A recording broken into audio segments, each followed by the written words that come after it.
ಕರ್ತನಲ್ಲಿ ಪ್ರಿಯ ಜೀವನರೇ, ಇಂದಿನ ಪರಿಶುದ್ಧವಾದಂಥ ಆರಾಧನೆಗೆ ಕೂಡಿ ಬಂದ ನಿಮ್ಮೆಲ್ಲರಿಗೂ ಈ ಮುಂಜಾನೆಯ ಶುಭ ವಂದನೆಗಳನ್ನು ತಿಳಿಸ್ತೇನೆ. ಹಾಗೂ ಇಂಥ ಒಂದು ಸಮಯವನ್ನು ಕೊಟ್ಟಂಥ ತಂದೆಯಾದ ದೇವರಿಗೆ ಕೃತಜ್ಞತೆಯನ್ನು ಸಮರ್ಪಿಸ್ತೇನೆ. ನಮ್ಮ ಈ ಪರಿಶುದ್ಧವಾದಂಥ ಆರಾಧನೆಯನ್ನು ಪ್ರಾರಂಭಿಸುವಾಗೆ ನಾವೆಲ್ಲರೂ ಇದ್ದು ನಿಂತು ಸ್ವಲ್ಪ ಹೊತ್ತು ಮೌನವಾಗಿದ್ದು ನಮ್ಮನ್ನು ಈ ಆರಾಧನೆಗೆ ಸಿದ್ಧತೆ ಮಾಡಿಕೊಳ್ಳೋಣ.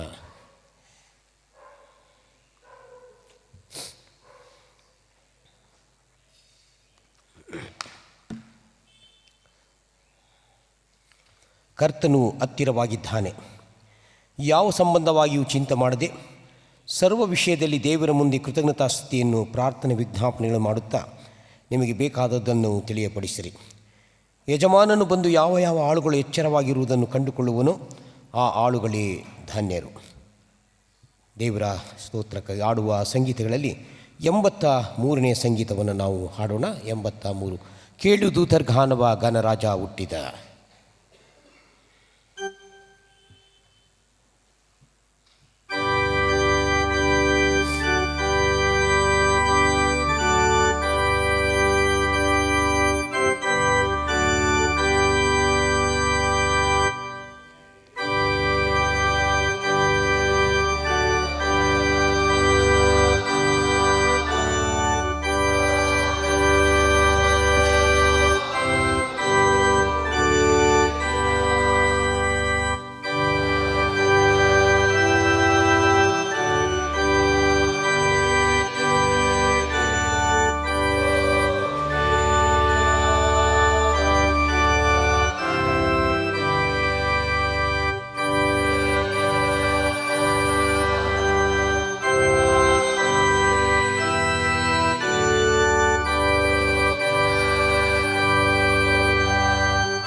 ಉದುವಾದ ಆರಾಧನಾ ಕ್ರಮ ಪುಸ್ತಕ 123ನೇ ಪುಟವನ್ನು ಅನುಸರಿಸೋಣ. 123ನೇ ಪುಟ. ಕೃತಜ್ಞತಾ ಸ್ತುತಿಯೊಡನೆ ಆತನ ಮಂದಿರ ದ್ವಾರಗಳಿಗೂ, ಕೀರ್ತನೆಯೊಡನೆ ಆತನ ಅಂಗಳಗಳಿಗೂ ಬನ್ನಿರಿ. ಆತನ ಉಪಕಾರ ಸ್ಮರಿಸಿರಿ, ಆತನ ನಾಮವನ್ನು ಕೊಂಡಾಡಿರಿ.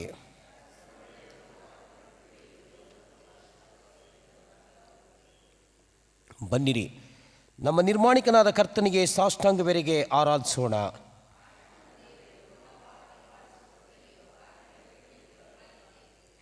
ಕರ್ತನ ಪರ್ವತವನ್ನು ಒತ್ತತಕ್ಕವನು ಯಾರು? ಆತನ ಪವಿತ್ರ ಸ್ಥಾನದಲ್ಲಿ ನಿಲ್ಲುವುದಕ್ಕೆ ಎಂಥವನು ಯೋಗ್ಯನು?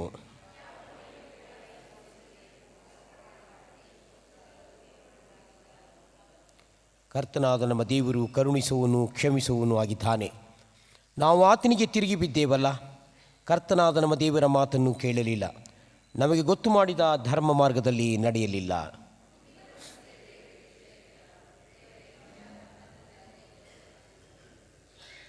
ಯೇಸು ಇಂತೆಂದನು, ಎಲೈ ಕಷ್ಟಪಡುವವರೇ, ಹೊರೆ ಹೊತ್ತವರೇ, ನೀವೆಲ್ಲರೂ ನನ್ನ ಬಳಿಗೆ ಬನ್ನಿರಿ, ನಾನು ನಿಮಗೆ ವಿಶ್ರಾಂತಿ ಕೊಡುವೆನು.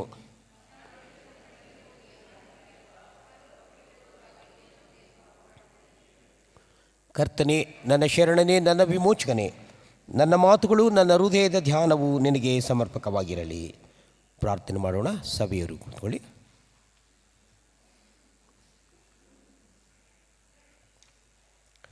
ಸರ್ವಶಕ್ತನಾದ ದೇವರೇ, ನಮ್ಮ ಕರ್ತನಾದ ಯೇಸು ಕ್ರಿಸ್ತನ ಮುಖಾಂತರ ನಮ್ಮ ಆರಾಧನೆಯನ್ನು, ಕೃತಜ್ಞತಾ ಸ್ತುತಿಯನ್ನು ನಿನಗೆ ಸಮರ್ಪಿಸಲು ನಿನ್ನ ಪಾದ ಸನ್ನಿಧಿಗೆ ಬಂದಿರುತ್ತೇವೆ. ನಾವು ನಮ್ಮ ಪಾಪಗಳನ್ನು ಯಥಾರ್ಥವಾಗಿ ಅರಿಕೆ ಮಾಡುವಂತೆಯೂ, ನಮಗಾಗಿ ಮಾತ್ರವಲ್ಲದೆ ಬೇರೆಯವರಿಗಾಗಿಯೂ ಪ್ರಾರ್ಥಿಸುವಂತೆಯೂ ಸಹಾಯ ಮಾಡು.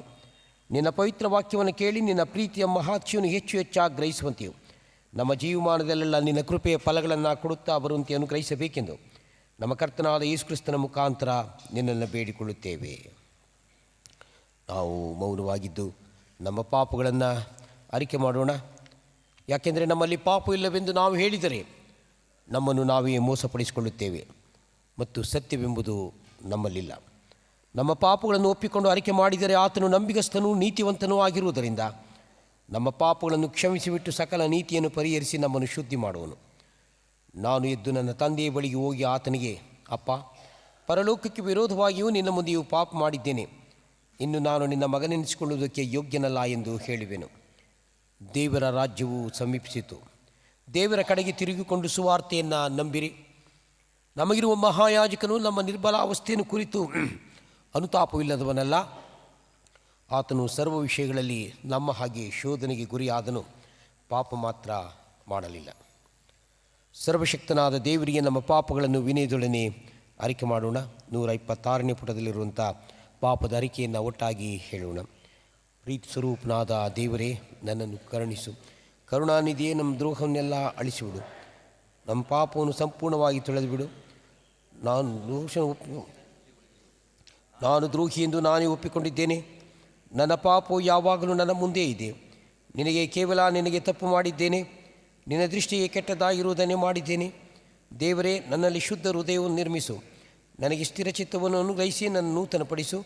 ನಿನ್ನ ರಕ್ಷಣಾನಂದವನ್ನು ನಾನು ತಿರುಗಿ ಅನುಭವಿಸುವಂತೆ ಮಾಡು. ನನ್ನಲ್ಲಿ ಸಿದ್ಧ ಮನಸ್ಸನ್ನು ಹುಟ್ಟಿಸಿ ನನಗೆ ಆಧಾರನಾಗು.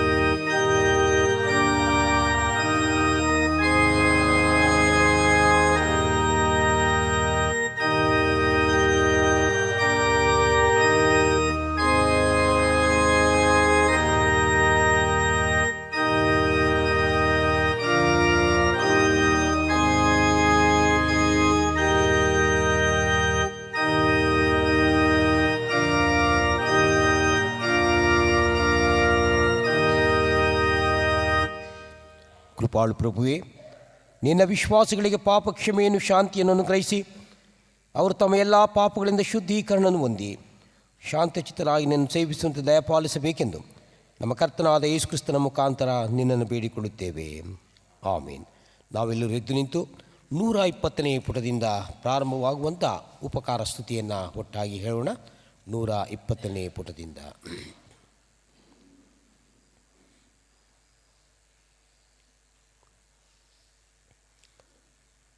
ಸರ್ವಶಕ್ತನಾದ ದೇವರೇ, ಎಲ್ಲ ಮೇಲುಗಳಿಗೆ ಮೂಲಕರ್ತನೆ, ನೀನು ಎಲ್ಲ ಮನುಷ್ಯರಿಗೂ ಅಯೋಗ್ಯರಾದ ನಮಗೂ ಬಹುಪ್ರೀತಿಯೊಡನೆ ದಯಪಾಲಿಸುವ ವರಗಳಿಗಾಗಿ ಪೂರ್ಣ ಹೃದಯದಿಂದಲೂ ದೀನಭಾವದಿಂದಲೂ ನಿನಗೆ ಸ್ತೋತ್ರವನ್ನು ಸಲ್ಲಿಸುತ್ತೇವೆ. ನೀನು ನಮ್ಮನ್ನು ಉಂಟು ಮಾಡಿ ಸಾಕ್ಷಿಸಲುವುದಕ್ಕಾಗಿಯೂ ನಮ್ಮ ಬಾಳಿನ ಸುಖ ದುಃಖಗಳಲ್ಲಿ ಕಾಲೋಚಿತ ಸಹಾಯವನ್ನು ಅನುಗ್ರಹಿಸುವುದಕ್ಕಾಗಿಯೂ ನಿನ್ನನ್ನು ಕೊಂಡಾಡುತ್ತೇವೆ.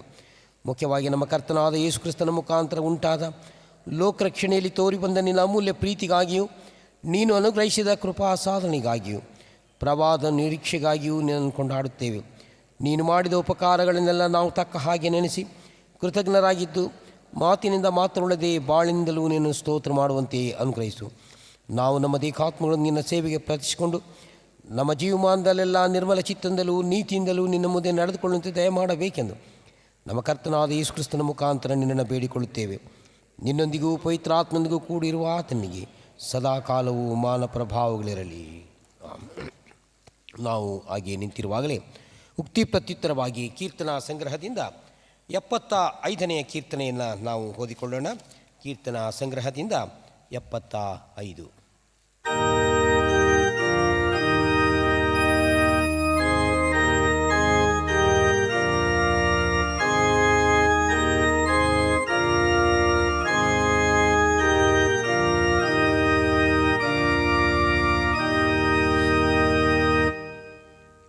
ದೇವರೇ, ಕೊಂಡಾಡುತ್ತೇವೆ, ನಿನ್ನನ್ನು ಕೊಂಡಾಡುತ್ತೇವೆ.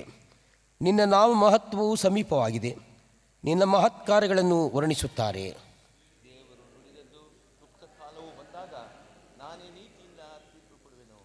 ಎಲ್ಲ ನಿವಾಸಿಗಳೊಡನೆ ಭೂಮಿಯು ಕರಗಿ ಹೋದರೂ ಅದರ ಸ್ತಂಭಗಳನ್ನು ಸ್ಥಾಪಿಸುವವನು ನಾನೇ.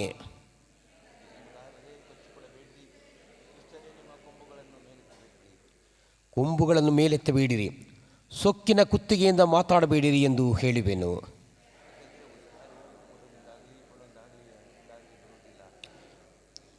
ದೇವರೇ, ನ್ಯಾಯಾಧೀಶನಾಗಿ ಒಬ್ಬನನ್ನು ತೆಗೆದು ಇನ್ನೊಬ್ಬನನ್ನು ಸ್ಥಾಪಿಸುತ್ತಾನೆ.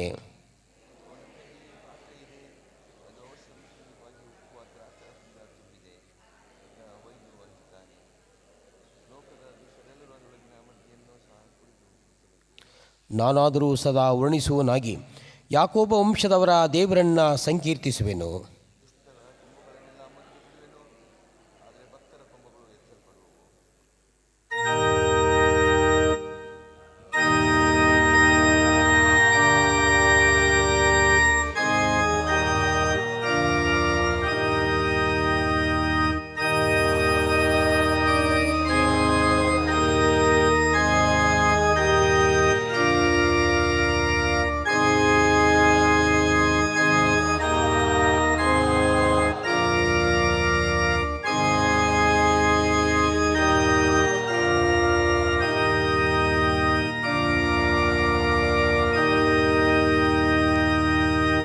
ಸಭೆಯು ದಯಮಾಡಿ ಕುಳಿತುಕೊಳ್ಳಿ.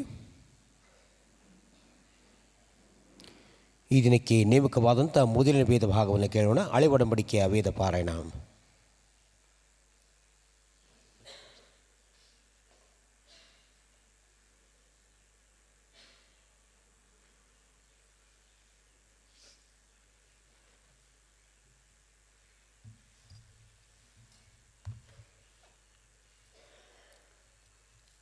ಈ ಪರಿಶುದ್ಧ ಭಾನುವಾರದ ಆರಾಧನೆಗೆ ನೇಮಕವಾದ ವೇದ ಪಾರಾಯಣ ಭಾಗವು ಏಷಾಯನ ಪ್ರವಾದನೆಯ ಗ್ರಂಥ 2ನೇ ಅಧ್ಯಾಯ 2ನೇ ವಚನದಿಂದ 5ನೇ ವಚನದವರೆಗೆ. ಏಷಾಯನ ಪ್ರವಾದನೆಯ ಗ್ರಂಥ 2ನೇ ಅಧ್ಯಾಯ 2ನೇ ವಚನದಿಂದ 5ನೇ ವಚನದವರೆಗೆ. ದೇವರ ವಾಕ್ಯವನ್ನು ಕೇಳೋಣ. ಅಂತ್ಯಕಾಲದಲ್ಲಿ ಯೆಹೋವನ ಮಂದಿರದ ಬೆಟ್ಟವು ಗುಡ್ಡ ಬೆಟ್ಟಗಳಿಗಿಂತ ಉನ್ನತೋನ್ನತವಾಗಿ ಬೆಳೆದು ನೆಲೆಗೊಳ್ಳುವುದು. ಆಗ ಸಕಲ ದೇಶಗಳವರು ಅದರ ಕಡೆಗೆ ಪ್ರವಾಹಗಳಂತೆ ಬರುವರು. ಹೊರಟು ಬಂದ ಬಹು ಜನಾಂಗದವರು, ಬನ್ನಿರಿ, ಯೆಹೋವನ ಪರ್ವತಕ್ಕೆ, ಯಾಕೋಬರ ದೇವರ ಮಂದಿರಕ್ಕೆ ಹೋಗೋಣ. ಆತನು ತನ್ನ ಮಾರ್ಗಗಳ ವಿಷಯವಾಗಿ ನಮಗೆ ಬೋಧನೆ ಮಾಡುವನು. ನಾವು ಆತನ ದಾರಿಗಳಲ್ಲಿ ನಡೆಯುವೆವು ಎಂದು ಹೇಳುವರು. ಏಕೆಂದರೆ ಚಿಯೋನಿನಿಂದ ಧರ್ಮೋಪದೇಶವು, ಯೆರೂಸಲೇಮಿನಿಂದ ಯೆಹೋವನ ವಾಕ್ಯವು ಹೊರಡುವವು. ಆತನು ದೇಶ ದೇಶಗಳ ವ್ಯಾಜ್ಯಗಳನ್ನು ವಿಚಾರಿಸುವನು. ಬಹುರಾಷ್ಟ್ರದವರಿಗೆ ನ್ಯಾಯ ತೀರಿಸುವನು.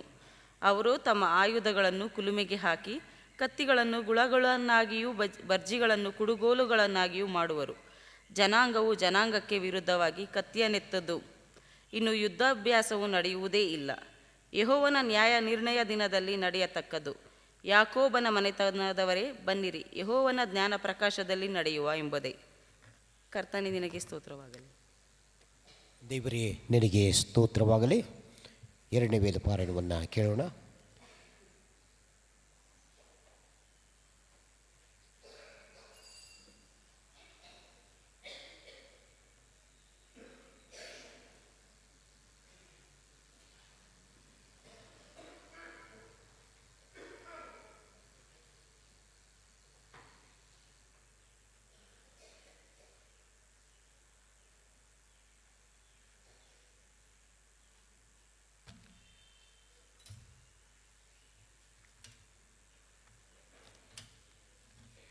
ಎರಡನೇ ವೇದ ಪಾರಾಯಣಕ್ಕಾಗಿ ಆರಿಸಿಕೊಂಡ ವೇದ ಭಾಗವು ಹೊಸ ಒಡಂಬಡಿಕೆಯಲ್ಲಿ ಪ್ರಕಟಣೆಗಳು ಅಧ್ಯಾಯ 22 ವಚನ 10ರಿಂದ 21ರವರೆಗೆ. ಪ್ರಕಟಣೆ ಅಧ್ಯಾಯ 22 ವಚನ 10ರಿಂದ 21ರವರೆಗೆ. ದೇವರ ವಾಕ್ಯವನ್ನು ಕೇಳೋಣ. ಇದಲ್ಲದೆ ಅವನು ನನಗೆ, ಈ ಪುಸ್ತಕದಲ್ಲಿರುವ ಪ್ರವಾದನಾ ವಾಕ್ಯಗಳನ್ನು ಗುಪ್ತವಾಗಿಡಬೇಡ, ಇವು ನೆರವೇರುವ ಸಮಯವು ಸಮೀಪವಾಗಿದೆ. ಅನ್ಯಾಯ ಮಾಡುವವನು ಇನ್ನೂ ಅನ್ಯಾಯ ಮಾಡಲಿ, ಮೈಲಿಗೆಯಾದವನು ತನ್ನನ್ನು ಇನ್ನೂ ಮೈಲಿಗೆ ಮಾಡಿಕೊಳ್ಳಲಿ. ನೀತಿವಂತನು ಇನ್ನೂ ನೀತಿಯನ್ನು ಅನುಸರಿಸಲಿ, ಪವಿತ್ರನು ತನ್ನನ್ನು ಇನ್ನೂ ಪವಿತ್ರ ಮಾಡಿಕೊಳ್ಳಲಿ. ಇಗೋ, ಬೇಗ ಬರುತ್ತೇನೆ. ನಾನು ಪ್ರತಿಯೊಬ್ಬನಿಗೆ ಅವನವನ ನಡತೆಯ ಪ್ರಕಾರ ಕೊಡತಕ್ಕ ಪ್ರತಿಫಲವು ನನ್ನ ಕೈಯಲ್ಲಿ ಅದೆ. ನಾನೇ ಆದಿಯೂ ಅಂತ್ಯವೂ, ಮೊದಲನೆಯವನು ಕಡೆಯವನು, ಪ್ರಾರಂಭವೂ ಸಮಾಪ್ತಿಯೂ ಆಗಿದ್ದೇನೆ. ತಮ್ಮ ನಿಲುವಂಗಿಗಳನ್ನು ತೊಳಕೊಂಡವರು ಧನ್ಯರು, ಅವರಿಗೆ ಜೀವವೃಕ್ಷದ ಹಕ್ಕು ಇರುವುದು. ಅವರು ಬಾಗಿಲುಗಳಿಂದ ಆ ಪಟ್ಟಣದೊಳಕ್ಕೆ ಸೇರುವರು. ನಾಯಿಗಳಂತಿರುವವರು, ಮಾಟಗಾರರು, ಜಾರರು, ಕೊಲೆಗಾರರು, ವಿಗ್ರಹಾರಾಧಕರು, ಸುಳ್ಳಾದದನ್ನು ಪ್ರೀತಿಸಿ ನಡೆಸುವವರೆಲ್ಲರೂ ಹೊರಗಿರುವರು ಎಂದು ಹೇಳಿದನು. ಯೇಸುವೆಂಬ ನಾನು ನನ್ನ ಸಭೆಗಳ ಪ್ರಯೋಜನಾರ್ಥವಾಗಿ ಈ ಸಂಗತಿಗಳ ವಿಷಯದಲ್ಲಿ ನಿಮಗೆ ಸಾಕ್ಷಿ ಹೇಳುವುದಕ್ಕೋಸ್ಕರ ನನ್ನ ದೂತನನ್ನು ಕಳುಹಿಸಿಕೊಟ್ಟೆನು. ನಾನು ದಾವೀದ ವಂಶವೆಂಬ ಬುಡದಿಂದ ಹುಟ್ಟಿದ ಚಿಗುರು, ಅವನ ಸಂತತಿಯೂ ಉದಯ ಸೂಚಕವಾದ ಪ್ರಕಾಶವುಳ್ಳ ನಕ್ಷತ್ರವೂ ಆಗಿದ್ದೇನೆ. ಆತ್ಮನು ಮೊದಲಗಿತ್ತಿಯೂ ಬಾ ಅನ್ನುತ್ತಾರೆ. ಕೇಳುವವನು ಬಾ ಅನ್ನಲಿ, ಬಾಯಾರಿದವನು ಬರಲಿ. ಇಷ್ಟವುಳ್ಳವನು ಜೀವಜಲವನ್ನು ಕ್ರಯವಿಲ್ಲದೆ ತೆಗೆದುಕೊಳ್ಳಲಿ. ಈ ಪುಸ್ತಕದ ಪ್ರವಾದನಾ ವಾಕ್ಯಗಳನ್ನು ಕೇಳುವ ಪ್ರತಿಯೊಬ್ಬನಿಗೆ ನಾನು ಹೇಳುವ ಸಾಕ್ಷಿ ಏನೆಂದರೆ, ಇವುಗಳಿಗೆ ಯಾವನಾದರೂ ಹೆಚ್ಚು ಮಾತುಗಳನ್ನು ತಂದು ಹಾಕಿದರೆ ದೇವರು ಅವನ ಮೇಲೆ ಈ ಪುಸ್ತಕದಲ್ಲಿ ಬರೆದಿರುವ ಉಪದ್ರವಗಳನ್ನು ತಂದು ಹಾಕುವನು. ಯಾವನಾದರೂ ಈ ಪ್ರವಾದನಾ ಪುಸ್ತಕದಲ್ಲಿರುವ ಮಾತುಗಳಲ್ಲಿ ಒಂದನ್ನಾದರೂ ತೆಗೆದುಬಿಟ್ಟರೆ ಈ ಪುಸ್ತಕದಲ್ಲಿ ಬರೆದಿರುವ ಪರಿಶುದ್ಧ ಪಟ್ಟಣದಲ್ಲಿಯೂ ಜೀವವೃಕ್ಷದಲ್ಲಿಯೂ ಅವನಿಗಿರುವ ಪಾಲನ್ನು ದೇವರು ತೆಗೆದು ಬಿಡುವನು. ಈ ವಿಷಯಗಳಲ್ಲಿ ಸಾಕ್ಷಿ ಹೇಳುವವನು ನಿಜವಾಗಿ ಬೇಗ ಬರುತ್ತೇನೆ ಎಂದು ಹೇಳುತ್ತಾನೆ. ಹಾಗೆಯೇ ಆಗಲಿ. ಕರ್ತನಾದ ಯೇಸುವೇ ಬಾ. ಕರ್ತನಾದ ಯೇಸುವಿನ ಕೃಪೆಯು ಎಲ್ಲರೊಂದಿಗೆ ಇರಲಿ. ಆಮೇನ್. ದೇವರೇ ನಿನಗೆ ಸ್ತೋತ್ರವಾಗಲಿ. ಹಾಡುವ ಜ್ಞಾನ ಕೀರ್ತನೆಗಳಲ್ಲಿ 47ನೆಯ ಜ್ಞಾನ ಕೀರ್ತನೆಯನ್ನು ನಾವು ಹಾಡೋಣ. 47. ಧರಣಿಯ ಜನರೇ ಪಾಡಿರಿ ಕೂಡಿ ಪರಿಸುತ್ತ ನಾಮವನ್ನು.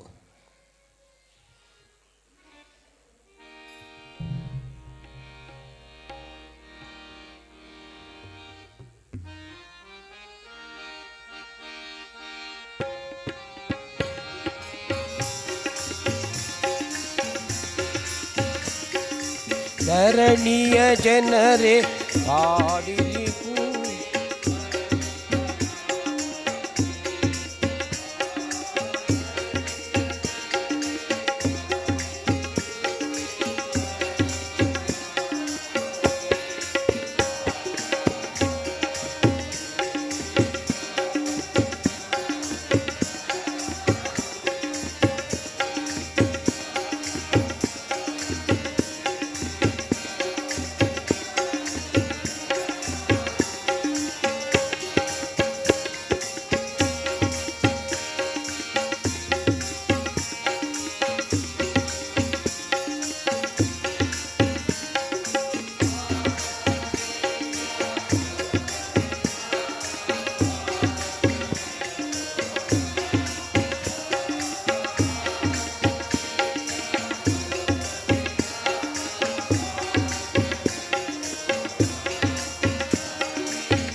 ನಾವೆಲ್ಲರೂ ಎದ್ದು ನಿಂತು ಸುವಾರ್ತಾ ಪಾರಾಯಣವನ್ನು ಕೇಳೋಣ.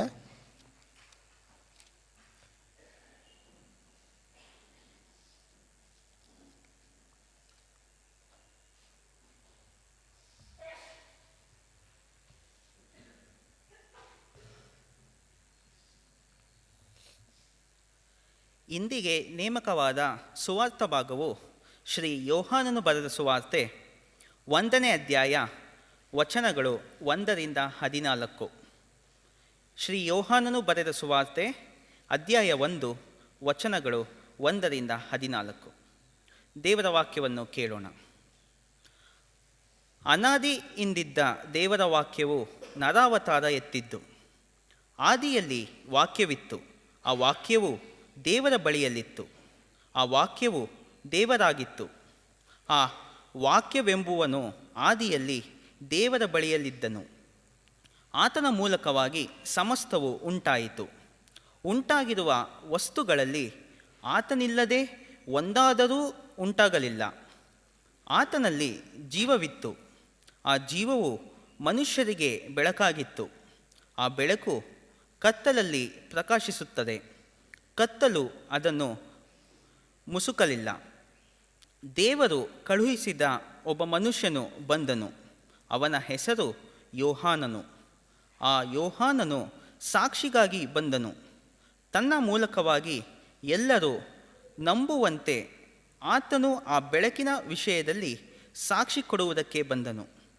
ಅವನೇ ಆ ಬೆಳಕಲ್ಲ, ಆ ಬೆಳಕಿನ ವಿಷಯದಲ್ಲಿ ಸಾಕ್ಷಿ ಕೊಡುವುದಕ್ಕಾಗಿ ಬಂದವನು. ನಿಜವಾದ ಬೆಳಕು ಲೋಕಕ್ಕೆ ಬರುವುದಾಗಿತ್ತು. ಆ ಬೆಳಕೇ ಪ್ರತಿ ಮನುಷ್ಯನಿಗೂ ಬೆಳಕನ್ನು ಕೊಡುವಂಥದ್ದು. ಆತನು ಲೋಕದಲ್ಲಿ ಇದ್ದನು ಮತ್ತು ಲೋಕವು ಆತನ ಮೂಲಕವಾಗಿ ಉಂಟಾಯಿತು, ಆದರೂ ಲೋಕವು ಆತನನ್ನು ಅರಿಯಲಿಲ್ಲ. ಆತನು ತನ್ನ ಸ್ವಾಸ್ಥ್ಯಕ್ಕೆ ಬಂದನು, ಆದರೆ ಸ್ವಂತ ಜನರು ಆತನನ್ನು ಅಂಗೀಕರಿಸಲಿಲ್ಲ. ಯಾರು ಆತನನ್ನು ಅಂಗೀಕರಿಸಿದರೋ, ಅಂದರೆ ಆತನ ಹೆಸರಿನಲ್ಲಿ ನಂಬಿಕೆ ಇಟ್ಟರೋ, ಅವರಿಗೆ ದೇವರ ಮಕ್ಕಳಾಗುವ ಅಧಿಕಾರ ಕೊಟ್ಟನು. ಇವರು ರಕ್ತ ಸಂಬಂಧದಿಂದಾಗಲಿ ಕಾಮದಿಂದಾಗಲಿ ಪುರುಷ ಸಂಕಲ್ಪದಿಂದಾಗಲಿ ಹುಟ್ಟಿದವರಲ್ಲ, ದೇವರಿಂದಲೇ ಹುಟ್ಟಿದವರು. ಆ ವಾಕ್ಯವೆಂಬುವನು ನರಾವತಾರ ಎತ್ತಿ ನಮ್ಮ ಮಧ್ಯದಲ್ಲಿ ವಾಸ ಮಾಡಿದನು. ನಾವು ಆತನ ಮಹಿಮೆಯನ್ನು ನೋಡಿದೆವು. ಆ ಮಹಿಮೆಯು ತಂದೆಯ ಬಳಿಯಿಂದ ಬಂದ ಒಬ್ಬನೇ ಮಗನಿಗೆ ಇರತಕ್ಕ ಮಹಿಮೆ. ಆತನು ಕೃಪೆಯಿಂದಲೂ ಸತ್ಯದಿಂದಲೂ ತುಂಬಿದವನಾಗಿದ್ದನು ಎಂಬುವಂಥದ್ದೇ. ಕ್ರಿಸ್ತನೇ ನಿನಗೆ ಸ್ತೋತ್ರವಾಗಲಿ.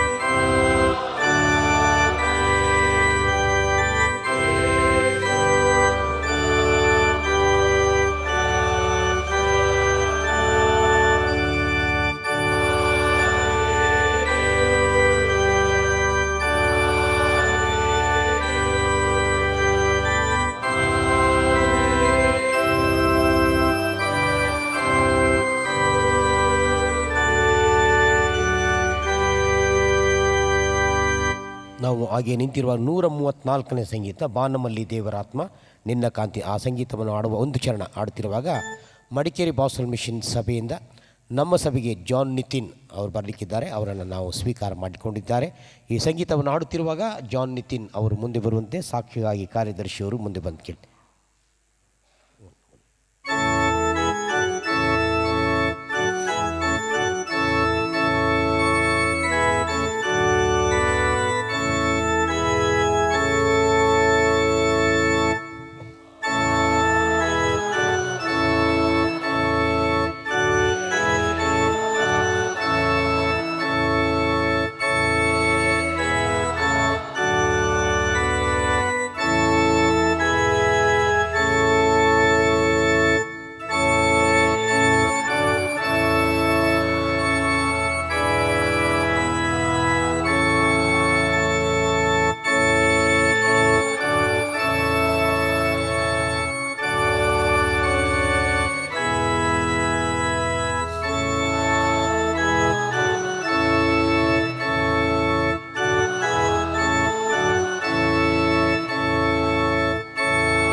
ಜಾನ್ ನಿತಿನ್, ತಂದೆ ಕುಮಾರ ಪವಿತ್ರಾತ್ಮನ ನಾಮದಲ್ಲಿ ನೀವು ಈ ಸಭೆಯ ಸಹವಾಸದಲ್ಲಿ ಸೇರಿಕೊಳ್ಳುವಂತೆ ನಾವು ನಿಮ್ಮನ್ನು ಸಭಾಪಾಲನಾ ಸಮಿತಿಯ ಪರವಾಗಿ, ಐನವರ ಪರವಾಗಿ, ಸಭೆಯ ಪರವಾಗಿ ನಿಮ್ಮನ್ನು ಸ್ವಾಗತಿಸುತ್ತೇವೆ. ಪ್ರಿಯರೇ, ದಕ್ಷಿಣ ಇಂಡಿಯಾ ಸಭೆಯ ಪೂರ್ಣ ಸಭಾಂಗಿಯಾಗಿರಲು ಅಪೇಕ್ಷಿಸುವ ಈತನನ್ನು ನಾವೀಗ ದೇವರ ಮತ್ತು ಸಭೆಯವರ ಎದುರಿನಲ್ಲಿ ಅಂಗೀಕರಿಸುವುದಕ್ಕೆ ಇದ್ದೇವೆ. ಈ ನಮ್ಮ ಕಾರ್ಯವನ್ನು ಆಶೀರ್ವದಿಸಿ ಅದು ಪ್ರೀತಿಯ ಫಲವನ್ನು ಫಲಿಸುವಂತೆ ಮಾಡಬೇಕೆಂದು ಮೊದಲು ದೇವರನ್ನು ಪ್ರಾರ್ಥನೆ ಮಾಡೋಣ. ಕರ್ತನೇ, ನಮ್ಮ ಕೆಲಸ ಕಾರ್ಯಗಳಲ್ಲೆಲ್ಲ ನೀನೇ ಪ್ರಸನ್ನನಾಗಿ ಮುಂದಿದ್ದು ನಮಗೆ ಎಡಬಿಡದೆ ನೆರವಾಗು. ನಿನಗೆ ಅಧೀನರಾಗಿ ನಾವು ಸಕಲ ಕಾರ್ಯಗಳನ್ನು ಪ್ರಾರಂಭಿಸಿ ಮಾಡಿ ಮುಗಿಸಿ ನಿನ್ನ ಪವಿತ್ರ ನಾಮಕ್ಕೆ ಘನವನ್ನು ತರುವಂತೆಯೂ ಅಂತ್ಯದಲ್ಲಿ ನಿತ್ಯ ಜೀವವನ್ನು ಹೊಂದುವಂತೆಯೂ ಕರುಣಿಸಬೇಕೆಂದು ನಮ್ಮ ಪ್ರಭುವಾದ ಯೇಸುಕ್ರಿಸ್ತನ ಮುಖಾಂತರ ನಿನ್ನನ್ನು ಬೇಡಿಕೊಳ್ಳುತ್ತೇವೆ. ನಾನು ಕೇಳುವ ಪ್ರಶ್ನೆಗಳಿಗೆ ನೀವು ಉತ್ತರವನ್ನು ಕೊಡಬೇಕು.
ಪ್ರಾರ್ಥನೆ ಮಾಡೋಣ. ಮೊಣಕಲು. ಸರ್ವಶಕ್ತನೂ ನಿತ್ಯನೂ ಆದ ದೇವರೇ, ನಮ್ಮ ಕರ್ತನಾದ ಯೇಸು ಕ್ರಿಸ್ತನ ತಂದೆಯೇ, ನಿನ್ನ ಕೃಪೆಯ ಜ್ಞಾನವನ್ನು ಪಡೆಯುವುದಕ್ಕಾಗೂ ನಿನ್ನ ನಂಬಿಕೆಯಲ್ಲಿ ಬಾಳುವುದಕ್ಕೂ ನಮ್ಮನ್ನು ಕರೆದಿರುತ್ತೀಯಲ್ಲ. ಅದಕ್ಕಾಗಿ ಸಂಪೂರ್ಣ ಹೃದಯದಿಂದ ನಾವು ನಿನ್ನ ಉಪಕಾರವನ್ನು ಸ್ಮರಿಸುತ್ತೇವೆ. ಆ ಜ್ಞಾನವನ್ನು ನಮ್ಮಲ್ಲಿ ವೃದ್ಧಿಗೊಳಿಸು, ಆ ನಂಬಿಕೆಯನ್ನು ನಮ್ಮಲ್ಲಿ ಎಂದೆಂದಿಗೂ ದೃಢಗೊಳಿಸು. ಈ ನಿನ್ನ ದಾಸನು ನಿನ್ನ ಪವಿತ್ರ ಸಭೆಯ ಸಹವಾಸದಲ್ಲಿ ನಮ್ಮೊಂದಿಗಿರುತ್ತಾ ನಿನ್ನ ಸೇವೆಯಲ್ಲಿ ನಂಬಿಗಸ್ತನಾಗಿದ್ದುಕೊಂಡು ನಿನ್ನ ವಾಗ್ದಾನಗಳನ್ನು ಪಡೆದುಕೊಳ್ಳಲಾಗುವಂತೆ ಈತನಿಗೆ ನಿನ್ನ ಪವಿತ್ರಾತ್ಮನ ನಿರಂತರವಾದ ಸಹಾಯವನ್ನು ದಯಪಾಲಿಸಬೇಕೆಂದು ನಿನ್ನೊಂದಿಗೂ ಅದೇ ಪವಿತ್ರಾತ್ಮನೊಂದಿಗೂ ನಿತ್ಯವೂ ಏಕದೇವರಾಗಿದ್ದು ಜೀವಿಸಿ ಆಳುತ್ತಿರುವ ನಮ್ಮ ಪ್ರಭುವಾದ ಯೇಸು ಕ್ರಿಸ್ತನ ಮುಖಾಂತರ ನಿನ್ನನ್ನು ಬೇಡಿಕೊಳ್ಳುತ್ತೇವೆ. ಆಮೀನ್. ತಂದೆ ಕುಮಾರ ಪವಿತ್ರಾತ್ಮನ ನಾಮದಲ್ಲಿ ದಕ್ಷಿಣ ಇಂಡಿಯಾ ಸಭೆಯ ಸಹವಾಸದಲ್ಲಿ ನಾನು ನಿನ್ನನ್ನು ಸೇರಿಸಿಕೊಳ್ಳುತ್ತೇನೆ. ಕ್ರಿಸ್ತನಲ್ಲಿ ನಿನ್ನನ್ನು ನಿತ್ಯ ಪ್ರಭಾವಕ್ಕೆ ಕರೆದ ಕೃಪಾ ಸಂಪೂರ್ಣನಾದಂಥ ದೇವರು ತಾನೇ ನಿನ್ನನ್ನು ಯೋಗ್ಯ ಸ್ಥಿತಿಗೆ ತಂದು ನೆಲೆಗೊಳಿಸಿ ಬಲಪಡಿಸಲಿ. ಆಮೇನ್.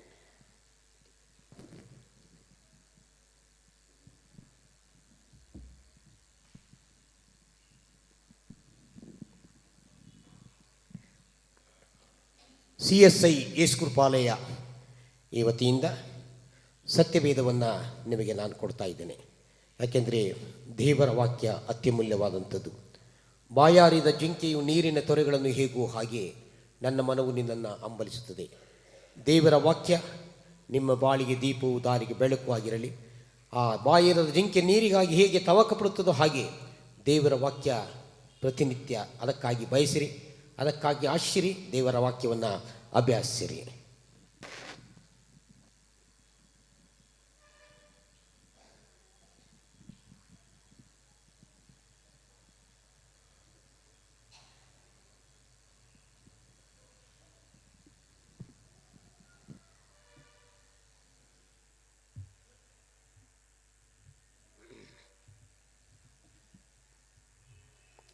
118ನೇ ಪುಟವನ್ನು ನಾವು ಅನುಸರಿಸೋಣ. ಸ್ವಲ್ಪ ಸಮಯ ಪರಾರ್ಥ ಪ್ರಾರ್ಥನೆಯಲ್ಲಿ ಕಳೆಯೋಣ.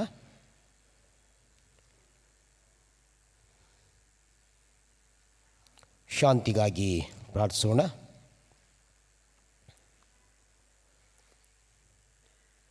ಸಮಾಧಾನಕರ್ತನು ಐಕ್ಯಮತ್ಯ ಪ್ರಿಯನೂ ಆಗಿರುವ ದೇವರೇ, ನಿನ್ನನ್ನು ತಿಳಿಯುವುದೇ ನಮಗೆ ನಿತ್ಯ ಜೀವವು, ನಿನ್ನನ್ನು ಸೇವಿಸುವುದೇ ನಿಜ ಸ್ವಾತಂತ್ರ್ಯವು.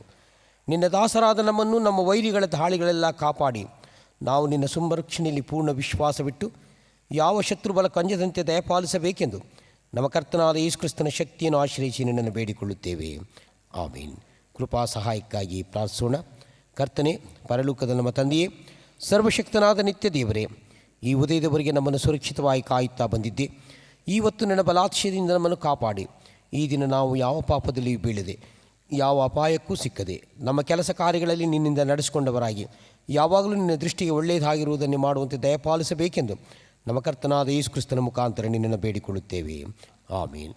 ನಾವೆಲ್ಲರೂ ಎದ್ದು ನಿಂತು 128ನೇ ಪುಟದಲ್ಲಿರುವಂಥ ಅಪೋಸ್ತಲಿಕ ವಿಶ್ವಾಸ ಪ್ರಮಾಣವನ್ನು ಒಟ್ಟಾಗಿ ಹೇಳೋಣ. 128ನೇ ಪುಟ. ಪರಲೋಕ ಭೂಲೋಕಗಳನ್ನು ಸೃಷ್ಟಿಸಿದ ಸರ್ವಶಕ್ತನಾಗಿರುವ ತಂದೆಯಾದ ದೇವರನ್ನು ನಂಬುತ್ತೇನೆ. ಆತನ ಏಕಕುಮಾರನಾಗಿರುವ ನಮ್ಮ ಪ್ರಭುವಾದ ಯೇಸು ಕ್ರಿಸ್ತನ ನಂಬುತ್ತೇನೆ.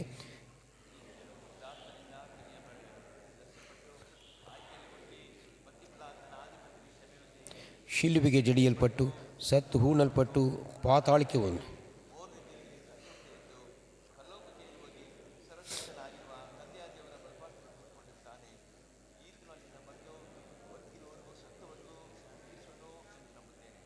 ನಾನು ಪರಿಶುದ್ಧಾತ್ಮ ನಂಬುತ್ತೇನೆ. ಒಂದೇ ಪರಿಶುದ್ಧ ಕ್ರೈಸ್ತ ಸಭೆಯು, ಭಕ್ತರ ನೆನತಿಯು, ಪಾಪದ ಪರಿಹಾರವು, ದೇಹದ ಪುನರುತ್ಥಾನವು, ನಿತ್ಯ ಜೀವನವನ್ನು ನಂಬುತ್ತೇನೆ. ಆಮೀನ್. ಸಭೆಯವರು ದಯಮಾಡಿ ಕುಳಿತುಕೊಳ್ಳಿ. ಪ್ರಾರ್ಥನೆ ಮಾಡೋಣ. ಸರ್ವಶಕ್ತನಾದ ದೇವರೇ, ನಿನ್ನ ಆಗಮನದ ದಿನಗಳಲ್ಲಿ ನಾವಿದ್ದೇವೆ ಸ್ವಾಮಿ. 2000 ವರ್ಷಗಳ ಹಿಂದೆ ಮೊದಲನೇ ಸಾರಿ ನಿನ್ನ ಆಗಮನವಾಗಿದೆ ಸ್ವಾಮಿ. ಎರಡನೆಯ ಆಗಮನದ ಆ ಥರ ಪೂರ್ವ ಸಿದ್ಧತೆಯಾಗಿ ನಮ್ಮನ್ನು ನಾವು ತೊಡಗಿಸಿಕೊಳ್ಳುತ್ತಾ ಇದ್ದೇವೆ ಸ್ವಾಮಿ. ನೀನು ಬರುವಾಗ ಕರ್ತನೆ ಎಲ್ಲ ಹಳ್ಳಕೊಳ್ಳಗಳು ಮುಚ್ಚಲ್ಪಡುವು. ದೇವರೇ, ನಿನಗೆ ಮುಂದೂತನಾಗಿ ಸಾಕ್ಷಿ ಕೊಟ್ಟದಂಥ ಯೋಹಾನನನ್ನು ನಾವು ಸ್ಮರಿಸುತ್ತೇವೆ ಸ್ವಾಮಿ. ಯೋಹಾನನ ನುಡಿಯಂತೆ ನೀನು ವೃದ್ಧಿಯಾಗಬೇಕು, ನಾವು ಕಡಿಮೆಯಾಗಬೇಕು.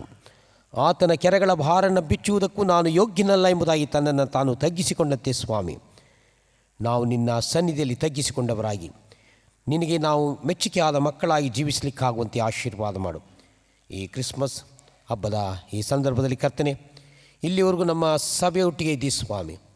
ಭಜನಾ ಕಾರ್ಯಕ್ರಮದಲ್ಲಿ ನಮ್ಮ ಸಭೆಯು ಮನೆ ಮನೆಗೂ ಹಂಚುವಾಗ, ನಿನ್ನ ಸಂದೇಶವನ್ನು ಗಾನರೂಪವಾಗಿ ಹಂಚುವಾಗ ಎಲ್ಲರೊಟ್ಟಿಗೆ ನೀನಿದ್ದಿ ಸ್ವಾಮಿ. ಎಲ್ಲರಿಗೂ ಒಳ್ಳೆಯ ಆರೋಗ್ಯವನ್ನು ಕೊಟ್ಟದಕ್ಕಾಗಿ ನಿನಗೆ ಸ್ತೋತ್ರ. ಅಂತೆಯೇ ಕರ್ತನೆ, ಅವರ ಜೊತೆಯಲ್ಲಿದ್ದಿ ಸ್ವಾಮಿ, ನೀನು ಮಹಿಮೆ ಹೊಂದದಕ್ಕಾಗಿ ನನಗೆ ಸ್ತೋತ್ರ ಸ್ವಾಮಿ. ಮುಂಬರುವಂಥ ಕ್ರಿಸ್ತ ಜಯಂತಿಯ ಹಬ್ಬಕ್ಕಾಗಿ ನಾವು ಸಿದ್ಧರಾಗುತ್ತಾ ಇದ್ದೇವೆ ಸ್ವಾಮಿ. ಆ ಹಬ್ಬಕ್ಕೆ ಪೂರಕವಾಗಿ ಬೇಕಾದಂಥ ಎಲ್ಲ ಸಕಲ ಸಿದ್ಧತೆಗಳನ್ನು ಸಭೆ ಹಮ್ಮಿಕೊಂಡಿರುವಾಗ ನೀನು ಸಭೆಯನ್ನು ಆಶೀರ್ವಾದ ಮಾಡು. ಅದರ ಜವಾಬ್ದಾರಿಯನ್ನು ಹೊತ್ತಂಥ ಸಭಾ ಪಾಲನಾ ಸಮಿತಿಯ ಸದಸ್ಯರಿಗಾಗಿ ನಾವು ಪ್ರಾರ್ಥಿಸ್ತೇವೆ ಕರ್ತನೆ. ಅವರಿಗೆ ನೀನು ಜವಾಬ್ದಾರಿಯನ್ನು ಕೊಟ್ಟಿದ್ದೆ. ಈ ಹಬ್ಬದ ಕಾರ್ಯಕ್ರಮಗಳನ್ನು ಅವರು ನಿರ್ವಹಿಸುವಾಗ ಅವರಿಗೆ ಬೇಕಾದಂಥ ಬಲ, ಶಕ್ತಿ, ಆರೋಗ್ಯ ಕೊಡು. ಮಾರ್ಗದರ್ಶಕನಾಗಿದ್ದವರನ್ನು ಮುನ್ನಡೆಸು ಎಂಬುದಾಗಿ ಪ್ರಾರ್ಥಿಸುವರಾಗಿದ್ದೇವೆ. ಇಡೀ ಸಭೆಗಾಗಿ ಪ್ರಾರ್ಥಿಸ್ತೇವೆ ಸ್ವಾಮಿ. ಇಡೀ ಸಭೆ ಕರ್ತನೆ, ನಿನ್ನ ಜನನದ ಸಂತಸದ ಈ ಸಮಯದಲ್ಲಿರುವಾಗ ಕರ್ತನೆ, ಎಲ್ಲರಿಗೂ ಬೇಕಾದಂಥ ಸುಖ, ಸಂತೋಷ, ಸಮೃದ್ಧಿಯನ್ನು ಅನುಗ್ರಹಿಸು. ಮಾತ್ರವಲ್ಲದೆ ನಿನ್ನಲ್ಲಿದ್ದಂಥ ದೀನತೆ, ನಿನ್ನಲ್ಲಿದ್ದಂಥ ವಿಧೇಯತೆ ಅದು ನಮ್ಮೆಲ್ಲರಲ್ಲಿಯೂ ಮೂಡಿ ಬರಲಿ ಎಂಬುದಾಗಿ ಪ್ರಾರ್ಥಿಸುವರಾಗಿದ್ದೇವೆ. ದೇವರೇ, ನಾವು ಏನೇ ಮಾಡಿದ್ದಾಗೂ ಕೂಡ ಅದು ನಿನ್ನ ಮಹಿಮೆಗಾಗಿ ಆಗಲಿ ಎಂಬುದಾಗಿ ಪ್ರಾರ್ಥಿಸುವರಾಗಿದ್ದೇವೆ. ಮತ್ತೊಂದು ಆವರ್ತಿ ನಮ್ಮ ಸಭೆಯ ಪ್ರತಿಯೊಂದೊಂದು ಕುಟುಂಬಕ್ಕಾಗಿ ನಾವು ಪ್ರಾರ್ಥಿಸ್ತೇವೆ.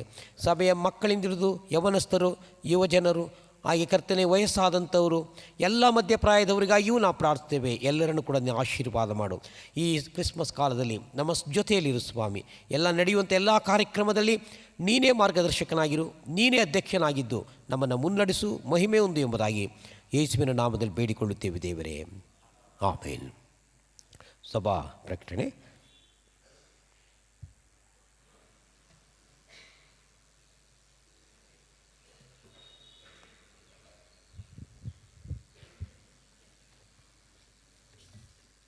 ಈ ವಾರದ ಪ್ರಕಟಣೆಗಳು. ಇಂದಿನ ಪವಿತ್ರ ಆರಾಧನೆಯಲ್ಲಿ ಭಾಗವಹಿಸಿರುವ ನಮ್ಮ ಹಾಗೂ ಇತರ ಸಭೆಗಳಿಂದ ಬಂದಿರುವ ಎಲ್ಲ ಸಹೋದರ ಸಹೋದರಿಯರಿಗೆ ಪ್ರೀತಿಯಿಂದ ಸ್ವಾಗತಿಸಲಾಗಿರುತ್ತೇವೆ. ಕೀರ್ತನೆ ಹಾಡುತ್ತಿರುವಾಗ ಕಾಣಿಕೆ ಸ್ವೀಕರಿಸಲಾಗುವುದು. ಇಂದು ಭಾನುವಾರ ಶಾಲೆ ಹಾಗೂ ಯುವಜನ ಕೂಟವು ನಡೆಸಲ್ಪಡುವುದಿಲ್ಲ. ಮಹಿಳಾ ಅನ್ಯೋನ್ಯ ಕೂಟವು ನಡೆಸಲ್ಪಡುವುದು. ಆರಾಧನೆಯ ತರುವಾಯ ಸಭೆಯವರೆಲ್ಲರಿಗೆ ಕ್ರಿಸ್ಮಸ್ ಆಟೋಟ ಸ್ಪರ್ಧೆ ನಡೆಸಲಾಗುವುದು ಹಾಗೂ ಮಧ್ಯಾಹ್ನದ ಊಟದ ವ್ಯವಸ್ಥೆಯು ಮಾಡಲಾಗಿದೆ. ಸಭಿಕರೆಲ್ಲರೂ ಇದರಲ್ಲಿ ಸಕ್ರಿಯವಾಗಿ ಭಾಗವಹಿಸಬೇಕೆಂದು ಈ ಮೂಲಕ ಕೇಳಿಕೊಳ್ಳಲಾಗಿದೆ. ದಿನಾಂಕ 24/12/2025 ಸಂಜೆ 6 ಗಂಟೆಗೆ ಕ್ಯಾಂಡಲ್ ಲೈಟ್ ಸರ್ವಿಸ್ ಹಾಗೂ ಮಕ್ಕಳ ಕ್ರಿಸ್ಮಸ್ ಆಚರಿಸಲಾಗುವುದು. ಸಭಿಕರೆಲ್ಲರೂ ಇದಕ್ಕೆ ಹಾಜರಾಗಬೇಕೆಂದು ಈ ಮೂಲಕ ಕೇಳಿಕೊಳ್ಳಲಾಗಿದೆ. ದಿನಾಂಕ 25/12/2025 ಬೆಳಿಗ್ಗೆ 8:15 ಗಂಟೆಗೆ ಕ್ರಿಸ್ಮಸ್ ಆರಾಧನೆಯನ್ನು ನಮ್ಮ ಸಭಾಪಾಲಕರು ನಡೆಸಲಿರುವರು. ಮುಂದಿನ ಭಾನುವಾರ ಬೆಳಿಗ್ಗೆ 8:15 ಗಂಟೆಗೆ ನಮ್ಮ ಸಭಾಪಾಲಕರು ಆರಾಧನೆ ನಡೆಸಲಿರುವರು. ವಿವಾಹ ಪ್ರಕಟಣೆ. CSI ಯೇಸು ಕೃಪಾಲಯ ಸಭೆಗೆ ಸೇರಿದ ಶ್ರೀ ಸಂತೋಷ್ ಕುಮಾರ್ ಪಾಲ್ ರವರ ಪುತ್ರಿ ಚಿರಂಜೀವಿ ಸೌಭಾಗ್ಯವತಿ ರಿಷಿಕಾ ಪಾಲ್ ಸಂತೋಷ್ ಎಂಬಾಕೆಗೂ, CSI ರಿಡೀಮರ್ ಸಭೆ ಚೆನ್ನೈ ಇಲ್ಲಿಗೆ ಸೇರಿದ ಶ್ರೀ ಆಂಡ್ರಸ್ ಡಿ ಸ್ಯಾಂಟೋಸ್ ರವರ ಪುತ್ರ ಚಿರಂಜೀವಿ ಆಂಟೋನಿ ಕಿಂಗ್ಸ್ಟನ್ ಡಿ ಸ್ಯಾಂಟೋಸ್ ಎಂಬಾತನಿಗೂ ಪರಿಶುದ್ಧ ವಿವಾಹ ನಡೆಯಲಿದೆ ಎಂದು ಈ ಮೂಲಕ 3ನೇ ಹಾಗೂ ಕಡೆಯ ಬಾರಿ ಪ್ರಕಟಿಸುತ್ತಿದ್ದೇವೆ. ಇವರಿಬ್ಬರು ಮದುವೆಯಾಗಬಾರದೆಂದು ಯಾರಿಗಾದರೂ ಯೋಗ್ಯವಾದ ಕಾರಣವಿದ್ದಲ್ಲಿ ಅಂಥವರು ಸಕಾಲದಲ್ಲಿ ಲಿಖಿತ ಮೂಲಕ ಸಭಾಪಾಲಕರಿಗೆ ತಿಳಿಸತಕ್ಕದ್ದು.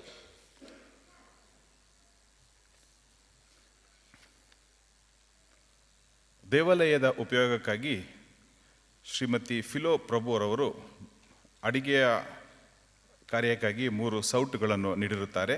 ಪ್ರೀತಿಯಿಂದ ಸ್ವೀಕರಿಸಿ ಅವರಿಗೋಸ್ಕರ ಪ್ರಾರ್ಥಿಸಲಾಗಿರುತ್ತೇವೆ. ಮರಣ ವಾರ್ತೆ. ನಮ್ಮ ಸಭೆಯ ಸದಸ್ಯರಾದ ಕುವೆಂಪು ನಗರದ ನಿವಾಸಿ ಎಸ್ ಜೈಕುಮಾರ್ ರವರು ಕಳೆದ ಮಂಗಳವಾರ ಅಂದರೆ 16/12/2025 ಕರ್ತನಲ್ಲಿ ನಿದ್ರೆ ಹೋದರೆಂದು ತಿಳಿಸಲು ವಿಷಾದಿಸುತ್ತೇವೆ ಹಾಗೂ ದುಃಖತಪ್ತ ಕುಟುಂಬದವರಿಗೆ ಪ್ರಾರ್ಥಿಸಲಾಗಿರುತ್ತೇವೆ. ಕಳೆದ ವಾರದ ಕಾಣಿಕೆಗಳ ವಿವರ. ಚೀಲದಿಂದ ಬಂದ ಕಾಣಿಕೆ 3,730 ರೂಪಾಯಿಗಳು.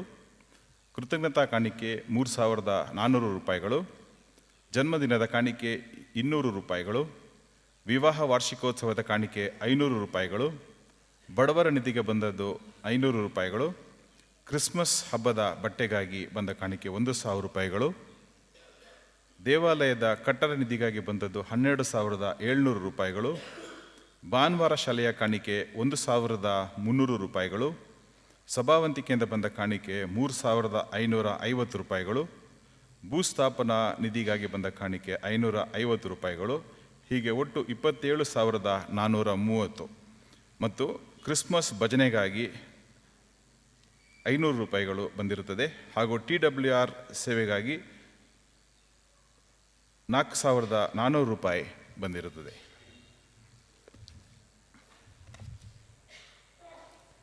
ನಾವೆಲ್ಲರೂ ಎದ್ದು ನಿಂತು 350ನೇ ಸಂಗೀತದ 4ನೇ ಚರಣ ಮಾಡೋಣ. 350ನೇ ಸಂಗೀತದ 4ನೇ ಚರಣ, ಜೀವಾಂತ್ಯ ಕಾಲದಲ್ಲಿ ಕರ್ತನೆ ನಿನ್ನನ್ನು ಆತುಕೊಂಡು ಸಾಯಿವೆ. ಈ ಸಂಗೀತವನ್ನು ಹಾಡಿ ಸ್ವಲ್ಪ ಹೊತ್ತು ಮೌನವಾದ ನಂತರ ಗತಿಸಿದಂಥ ಜಯಕುಮಾರ್ ಅವರನ್ನು ಸ್ಮರಿಸುತ್ತಾ ಅವರ ಕುಟುಂಬಕ್ಕೆ ಧೈರ್ಯ, ಆಧರಣೆ, ಸಾಂತ್ವನ ನೀಡುವುದಕ್ಕಾಗಿ ಗನ ಜಾನ್ಸನ್ ಪಾಲಯ್ಯನವರು ಪ್ರಾರ್ಥನೆಯಲ್ಲಿ ನಡೆಸ್ತಾರೆ.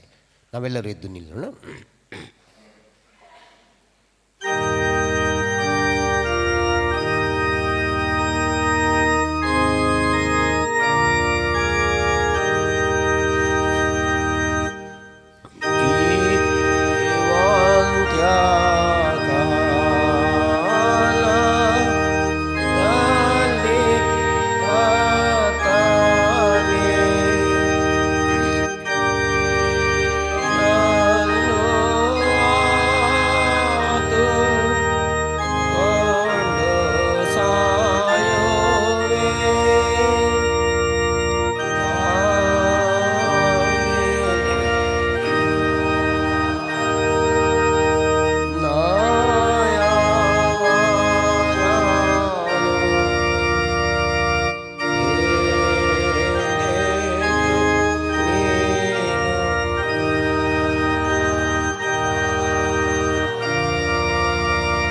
ಕಳೆದ ಮಂಗಳವಾರ ಯೋಲೋ ಕ್ಯಾಥರಿನ್ ತೀರಿಸಿದಂಥ ಶ್ರೀಯುತ ಜೈಕುಮಾರ್ ಅವರಿಗೆ ಗೌರವ ಸೂಚಿಸುವ ಹಾಗೆ ನಾವು ಕ್ಷಣ ಕಾಲ ಮೌನವಾಗಿರೋಣ.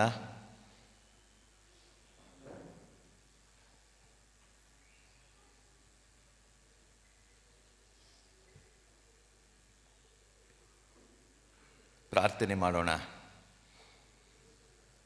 ಜೀವ ಮರಣಗಳ ಒಡೆಯನಾದಂಥ ದೇವರೇ, ಈ ಲೋಕದಲ್ಲಿ ಮನುಷ್ಯರಾಗಿ ಹುಟ್ಟಿದ ಮೇಲೆ ಮರಣ ಎನ್ನುವಂಥದ್ದು ನಮ್ಮ ಜೀವನದ ಒಂದು ಭಾಗ ಸ್ವಾಮಿ.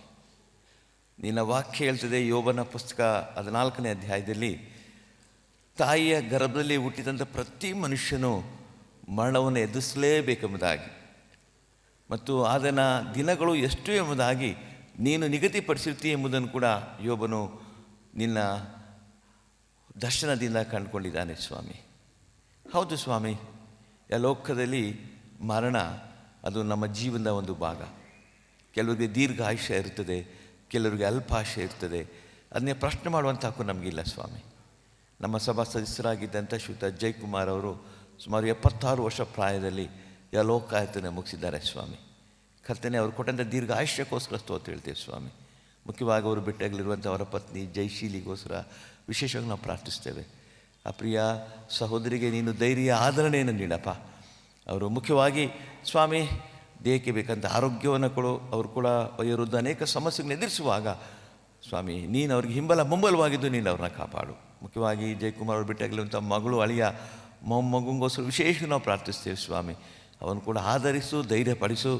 ಮುಖ್ಯವಾಗಿ ಸ್ವಾಮಿ, ನಮಗೆ ಕ್ರೈಸ್ತ ನಿರೀಕ್ಷೆ ಮರಣವೇ ನಮ್ಮ ಜೀವನದ ಅಂತ್ಯ ಅಲ್ಲ, ಮರಣದ ನಂತರ ಕೂಡ ಜೀವನ ಉಂಟು ಎಂಬುದಾಗಿ.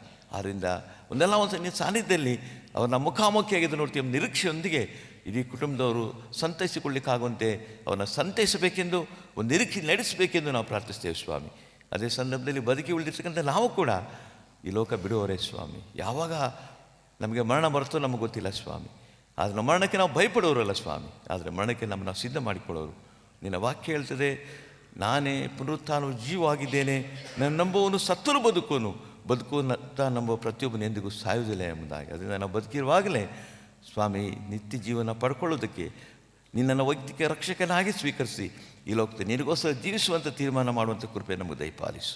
ಮುಖ್ಯವಾಗಿ ಕರ್ತನೆ, ನಮ್ಮ ಎಲ್ಲ ಸದಸ್ಯರನ್ನ ನೀನು ಆಶೀರ್ವಾದ ಮಾಡು. ಮುಖ್ಯವಾಗಿ ವಿಶೇಷವಾಗಿ ಯೇಸುವೆ ಜಯಕುಮಾರ್ ಅವರ ಕುಟುಂಬಕ್ಕೆ ನೀನು ಧೈರ್ಯ ಆದರಣೆ ಕೊಟ್ಟು ಅವನ ಸಂತೈಸಿ ಒಂದು ನಿರೀಕ್ಷೆ ನಡೆಸಬೇಕೆಂದು ಯೇಸು ಸ್ವಾಮಿಯವರ ದಿವ್ಯನಾಮದಲ್ಲಿ ಬೇಡ್ತೇನೆ ದೇವರೇ, ಆಮೇಲೆ. ಸಭೆ ಅಧ್ಯಾಯ ಮಾಡಿ ಕೂತ್ಕೊಳ್ಳಿ.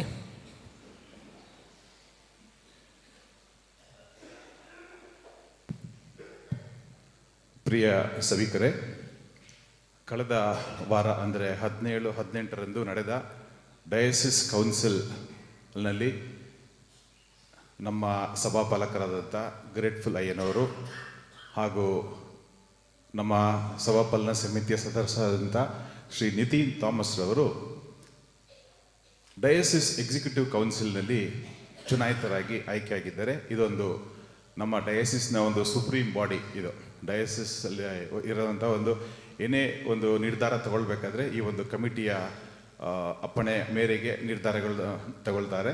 ಸೊ ಅಂಥ ಒಂದು ಸುಪ್ರೀಂ ಒಂದು ಕಮಿಟಿಗೆ ನಮ್ಮ ಸಭೆಯಿಂದ 2 ಆಯ್ಕೆಯಾಗಿರೋದು ನಮಗೆ ಸಂತೋಷ ತಂದ ವಿಷಯ.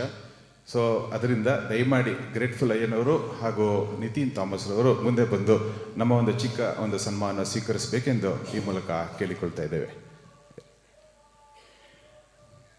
ಇವರಿಬ್ಬರನ್ನು ಸನ್ಮಾನಿಸಲು ಜಾನ್ಸನ್ ಪಾಲ್ ಅಯ್ಯನವರು ದಯಮಾಡಿ ಮುಂದೆ ಬಂದು ಸನ್ಮಾನಿಸಬೇಕೆಂದು ಪ್ರೀತಿಯಿಂದ ಕೇಳಿಕೊಳ್ತಾ ಇದ್ದೇನೆ.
ಕರ್ತನಲ್ಲಿ ಪ್ರಿಯ ದೇವಜನರೇ, ಈಗಾಗಲೇ ನಮ್ಮ ಕಾರ್ಯದರ್ಶಿಯವರು ಪ್ರಕಟಿಸಿದ ಹಾಗೆ 17-18ರಲ್ಲಿ ನಡೆದಂಥ ನಮ್ಮ ಡಯಾಸಿಸ್ ಕೌನ್ಸಿಲ್ನಲ್ಲಿ ನಾವು ಇಬ್ಬರು ಕೂಡ ನಮ್ಮ ಸಭೆಯಿಂದ ಆಯ್ಕೆಯಾಗಿರುವುದು ಅದು ದೇವರ ಆಶೀರ್ವಾದ. ಕಾರ್ಯಕಾರಿ ಸಮಿತಿ, ಎಕ್ಸಿಕ್ಯೂಟಿವ್ ಕಮಿಟಿ, ಅದು ಸುಪ್ರೀಂ ಬಾಡಿ ಅವರು ಹೇಳಿದ ಹಾಗೆ ದೇವರ ಆಶೀರ್ವಾದ. ಹಾಗೆ ನಮ್ಮ ಸಭೆ ಕೌನ್ಸಿಲಿಂದ ಕೂಡ ನಮ್ಮ ಜೊತೆಯಲ್ಲಿ ಅವರು ಕೂಡ ಪಾರ್ಟಿಸಿಪೇಷನ್ ಇದ್ದು, ನಮ್ಮ ಫ್ರೆಡ್ರಿಕ್ ಅವರು, ಪಿಂಕಿ ಅವರು, ನಿತಿನ್ 4 ಜನ ಕೂಡ ಅದರಲ್ಲಿ ಭಾಗವಹಿಸಿದ್ದು ಉತ್ತಮವಾದಂಥ ರೀತಿಯಲ್ಲಿ ದೇವರು ನಡೆಸಿದ್ದಾನೆ.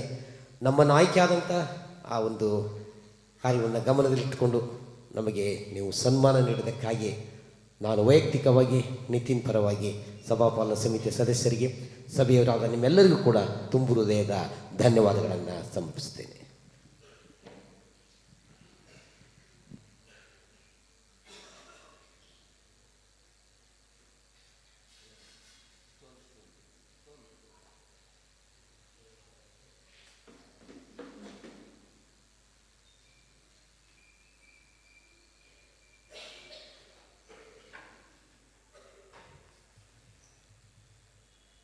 ನಮ್ಮ ಕಾಣಿಕೆಗಳನ್ನು ಕೂಡಿಸುವ ಹಾಗೆ ಆಡುವ ಜ್ಞಾನ ಕೀರ್ತನೆಗಳಲ್ಲಿ 49ನೇ ಜ್ಞಾನ ಕೀರ್ತನೆಯನ್ನು ನಾವು ಆಡೋಣ. 49. ಬನ್ನಿರಿ ಮಿತ್ರರೇ ಹರ್ಷವ ಹೊಂದುವ ಉನ್ನತವರಕ್ಕಾಗಿ ಪರಾತ್ಪರದುನ್ನತವರಕ್ಕಾಗಿ 49ನೇ ಜ್ಞಾನ ಕೀರ್ತನೆ ಹಾಡುವಾಗ ದೈವ ಕಾಣಿಕೆ ಸ್ವೀಕರಿಸಲಾಗುವುದು.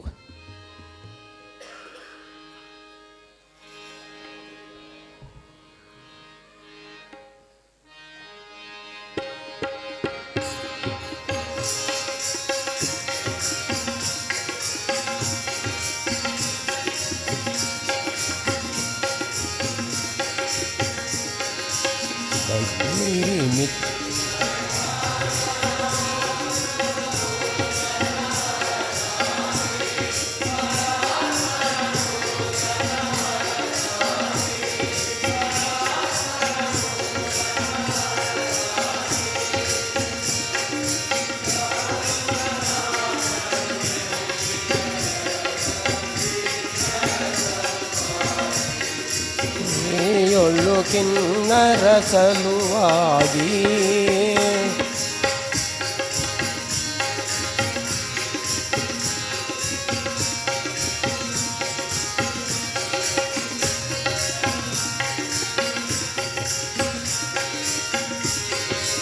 ಅಂದದ ಲೋಕದ ತಂದೆಯ ಸುತನು ಕುಂದದ ದಯೆಯಿಂದ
ಕೃತಜ್ಞತೆಯಾಗಿ ಕಾಣಿಕೆ ಕೊಟ್ಟಂಥವರು ಶೆರ್ಲಿನ್ ಡೇವಿಡ್ ಅವರು. ಶುಭ ಮತ್ತು ಜೆ ಶಾರೋನ್ ಬಡವರ ನಿಧಿಗಾಗಿ. ಕೃತಜ್ಞತಾ ಕಾಣಿಕೆ ಸುಕನ್ಯಾ ಎಡ್ವರ್ಡ್ ಕುಟುಂಬ. ಸಮನ್ವಯ ಸಂದೇಶ್ ಕೃತಜ್ಞತಾ ಕಾಣಿಕೆ. ಆಲಿಸ್ ಎಲೋನ್ರೋರ ದೇವಪ್ರಸಾದ್. ಜಾನ್ ನಿತಿನ್ ಮೇರಿ ಜೀವರತ್ನ ಕುವೆಂಪು ನಗರ ಜನ್ಮದಿನದ ಕಾಣಿಕೆ ಸಿಯೋನ. Aaron Daniel Silas. Asher David Silas. Deepa Shelomi Silas. Rajashekar Murthy. Berty ಭಾಗ್ಯನ್.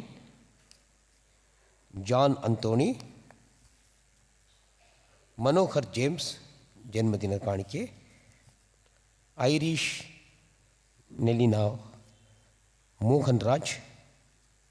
Laila Raj. ದೇವವರ ಪ್ರಸಾದ್ ಅವರು ಬಡವರ ನಿಧಿಗಾಗಿ. ಸಭಾವಂತಿಕೆಯಾಗಿ ಸುಕನ್ಯಾ ಎಡ್ವರ್ಡ್ ಅವರು.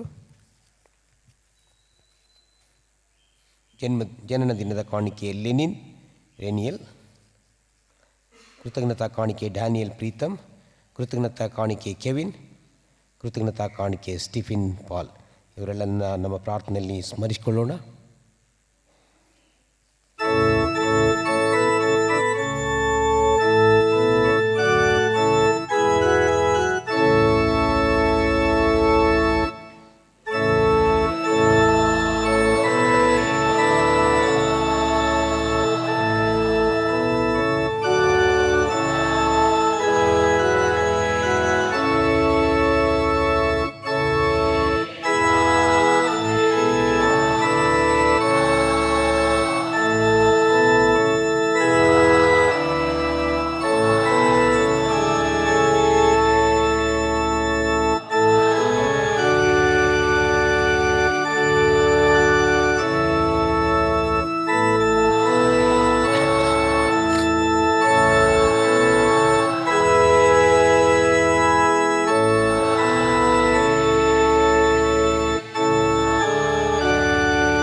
ಸಭಾವಂತಿಗಾಗಿ ಹೇಮಾವತಿ ಬೆನೆಟಿಕ್ಟ್. ಬಡವರ ಬಟ್ಟೆಗಾಗಿ ಚಂದ್ರಕುಮಾರ್. ದಶಮಾಂಶ ಕಾಣಿಕೆ ಅನಾಮಧೇಯ. ಒಂದು ಕೃತಜ್ಞತಾ ಕಾಣಿಕೆ ಮಿಲ್ಲೇಗೌಡ ಕೆರೆಹಳ್ಳಿ ಅವರು. ಇವರೆಲ್ಲವನ್ನು ನಮ್ಮ ಪ್ರಾರ್ಥನೆಯಲ್ಲಿ ಸ್ಮರಿಸಿಕೊಳ್ಳೋಣ. ಅಯ್ಯ ಪ್ರಾರ್ಥನೆ ಮಾಡೋಣ. ಎಲ್ಲ ಒಳ್ಳೆಯ ವರದಾನಗಳಿಗೆ ಮೂಲ ಕಾರಣ ಆದಂಥ ದೇವರೇ, ಸ್ವಾಮಿ, ಈ ಸಂದರ್ಭ ನಿನ್ನ ಜಯಂತಿ ಹಬ್ಬದ ಸಂದರ್ಭ, ಕ್ರಿಸ್ಮಸ್, ಅದು ನಿನ್ನ ಪ್ರೀತಿಯ ಕೊಡುಗೆ ಹಬ್ಬ ಸ್ವಾಮಿ. ಲೋಕವೆಲ್ಲವೂ ಪಾಪ ಮಾಡಿ ನರಕ ಪಾತ್ರವಾಗಿರುವಾಗ, ಇಡೀ ಲೋಕದ ಜನರು ಶಿಕ್ಷೆಗೆ ಗುರಿಯಾಗಿರುವಾಗ ನಿನ್ನೇ ನೀನು ನಮಗೋಸ್ಕರ ಕೊಡುಗೆಯಾಗಿ ಕೊಟ್ಟಿದ್ದೆ ಸ್ವಾಮಿ. ನಿನ್ನ ಪ್ರೀತಿಗೆ ಬದಲಾಗಿ ಏನನ್ನು ಕೊಟ್ಟರೂ ಕೂಡ ಅದು ಅತ್ಯಲ್ಪವೇ. ಆದರೂ ಕೂಡ ಸ್ವಾಮಿ, ಆ ಕೃತಜ್ಞತೆಯ ಸಂಕೇತವಾಗಿ ನಿನ್ನ ಆಲಯದಲ್ಲಿ ನಾವು ಕೊಡುವಂಥದ್ದು ನಮ್ಮ ಕರ್ತವ್ಯ ಸ್ವಾಮಿ. ಸ್ವಾಮಿ, ನಿನ್ನ ಆರಾಧನೆ ನಾವು ಬರುವಾಗ ಬರೀ ಕೈಲಿ ಬಾರದೆ ನೀನು ಕೊಟ್ಟರೆ ಸ್ವಲ್ಪ ಭಾಗವನ್ನು ಕಾಣಿಕೆಗೆ ತಂದು ಸಮರ್ಪಿಸಿದ್ದೇವೆ ಸ್ವಾಮಿ. ಕರ್ತನೆ, ಇದು ಕೇವಲ ಅಲ್ಪವಾದಂಥ ಹಣ, ಆದರೆ ನಿನ್ನ ಕೈಗಳು ಆಶೀರ್ವಾದ ಕೈಗಳು. ಅವುಗಳಿಂದ ಸ್ವೀಕರಿಸು, ಇವುಗಳನ್ನು ಆಶೀರ್ವದಿಸು.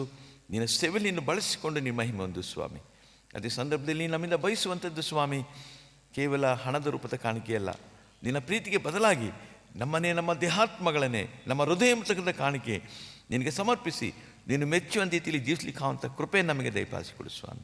ಮುಖ್ಯವಾಗಿ ತಂದೆ ಆದರೆ ಕಳೆದ ವಾರದಲ್ಲಿ ಅನೇಕರು ಹುಟ್ಟುಹಬ್ಬನ ಆಚರಿಸ್ಕೊಂಡಂಥವ್ರು, ಇವಾಗ ವಾರ್ಷಿಕೋತ್ಸವವನ್ನು ಆಚರಿಸ್ಕೊಂಡಂಥವ್ರು, ನಿನ್ನಿಂದ ವಿಶೇಷ ಆಶೀರ್ವಾದ ಹೊಂದಂಥವ್ರು ಮತ್ತು ನಾನಾ ಕಾರಣಗಳಿಗೋಸ್ಕರ ಕಾಣಿಕೆಗಳನ್ನ ಕೊಟ್ಟಿದ್ದಾರೆ. ಎಲ್ಲ ಕಾಣಿಕೆಯನ್ನು ಸ್ವೀಕರಿಸು, ಯಶಸ್ಸರಾಗಿ ಎಲ್ಲರನ್ನು ಆಶೀರ್ವಾದ ಮಾಡು. ಇನ್ನು ಅನೇಕ ಕಾಣಿಕೆಗಳೊಡನೆ ನಿನ್ನ ಆಲಯದಲ್ಲಿ ಕಾಣಿಸಿಕೊಳ್ಳುವಂಥ ಒಂದು ಸಂದರ್ಭವನ್ನು ಕೊಡು.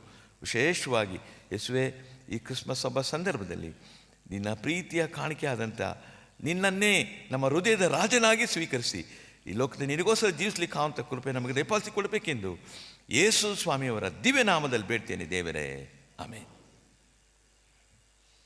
ಸಭೆಯಲ್ಲಿ ಮಾಡಿ ಕೂತ್ಕೊಳ್ಳಿ. ಮುಂದಿನ ವಾರ ಅಂದರೆ 22/12/25ರಿಂದ 28/12/25ರವರೆಗೆ ಮುಂದೆ ಜನ್ಮದಿನ ಹಾಗೂ ವಿವಾಹ ವಾರ್ಷಿಕೋತ್ಸವವನ್ನು ಕಾಣಲಿಕ್ಕಿರುವವರು ಈ ಕೆಳಕಂಡಂಥವರಿದ್ದಾರೆ. ಅಮೂಲ್ಯ ಬೆನಡಿಕ್ಟ್ ಜನ್ಮದಿನ, ಡಿ ಮೋಹನ್ ರಾಜ್, ಸುಜನಕುಮಾರಿ, ಅಖಿಲ್ ಮ್ಯಾನ್ಯುವೆಲ್, ಸಂತೋಷ್ ಕುಮಾರ್, ಹ್ಯಾನಿಲ್ ನಿಶ್ಚಲ್ ಜಾರ್ಜ್, ಯೋನ್ನ Christina, Prem Kumar A, Santosh Kumar Paul, Vijaya Sampath Kumar, J Jayasheeli, Thomas N Das ಇವರು ಮುಂದಿನ ದಿನಗಳಲ್ಲಿ ಜನ್ಮದಿನವನ್ನು ಕಾಣಲಿದ್ದಾರೆ. ವಿವಾಹ ವಾರ್ಷಿಕೋತ್ಸವವನ್ನು ಕಾಣಲಿರುವವರು P K Shyam and Shalomi Shyam, Y Chinmani Raju ಮತ್ತು ಗ್ಲೋರಿ ಮನೋರಂಜಿತ ಇವರೆಲ್ಲರೂ ಮುಂದೆ ಬರುವಂತೆ ಕೇಳಿಕೊಳ್ತೇನೆ. ಕಳೆದ ವಾರದಲ್ಲಿ ಜನ್ಮದಿನ ಕಂಡವರಿಗಾಗಿ ಶುಭ ಕೋರ್ತೇನೆ. ಮುಂದಿನ ವಾರದಲ್ಲಿ ಜನ್ಮದಿನ ಕಾಣಲಿಕ್ಕಿರು ಕೂಡ ಮುಂದೆ ಬರುವಂತೆ ಕೇಳಿಕೊಳ್ತೇನೆ.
ಇಪ್ಪತ್ತೆರಡು 12/25 ಒಂದು ಅಮೂಲ್ಯ ಬೆನಡಿಕ್ಟ್ ಅವರು ಕೂಡ, ಶ್ರೀಮತಿ ಅಮೂಲ್ಯ ಬೆನಡಿಕ್ಟ್ ಅವರು ಜನ್ಮದಿನವನ್ನು ಕಾಣಲಿಕ್ಕಿದ್ದಾರೆ.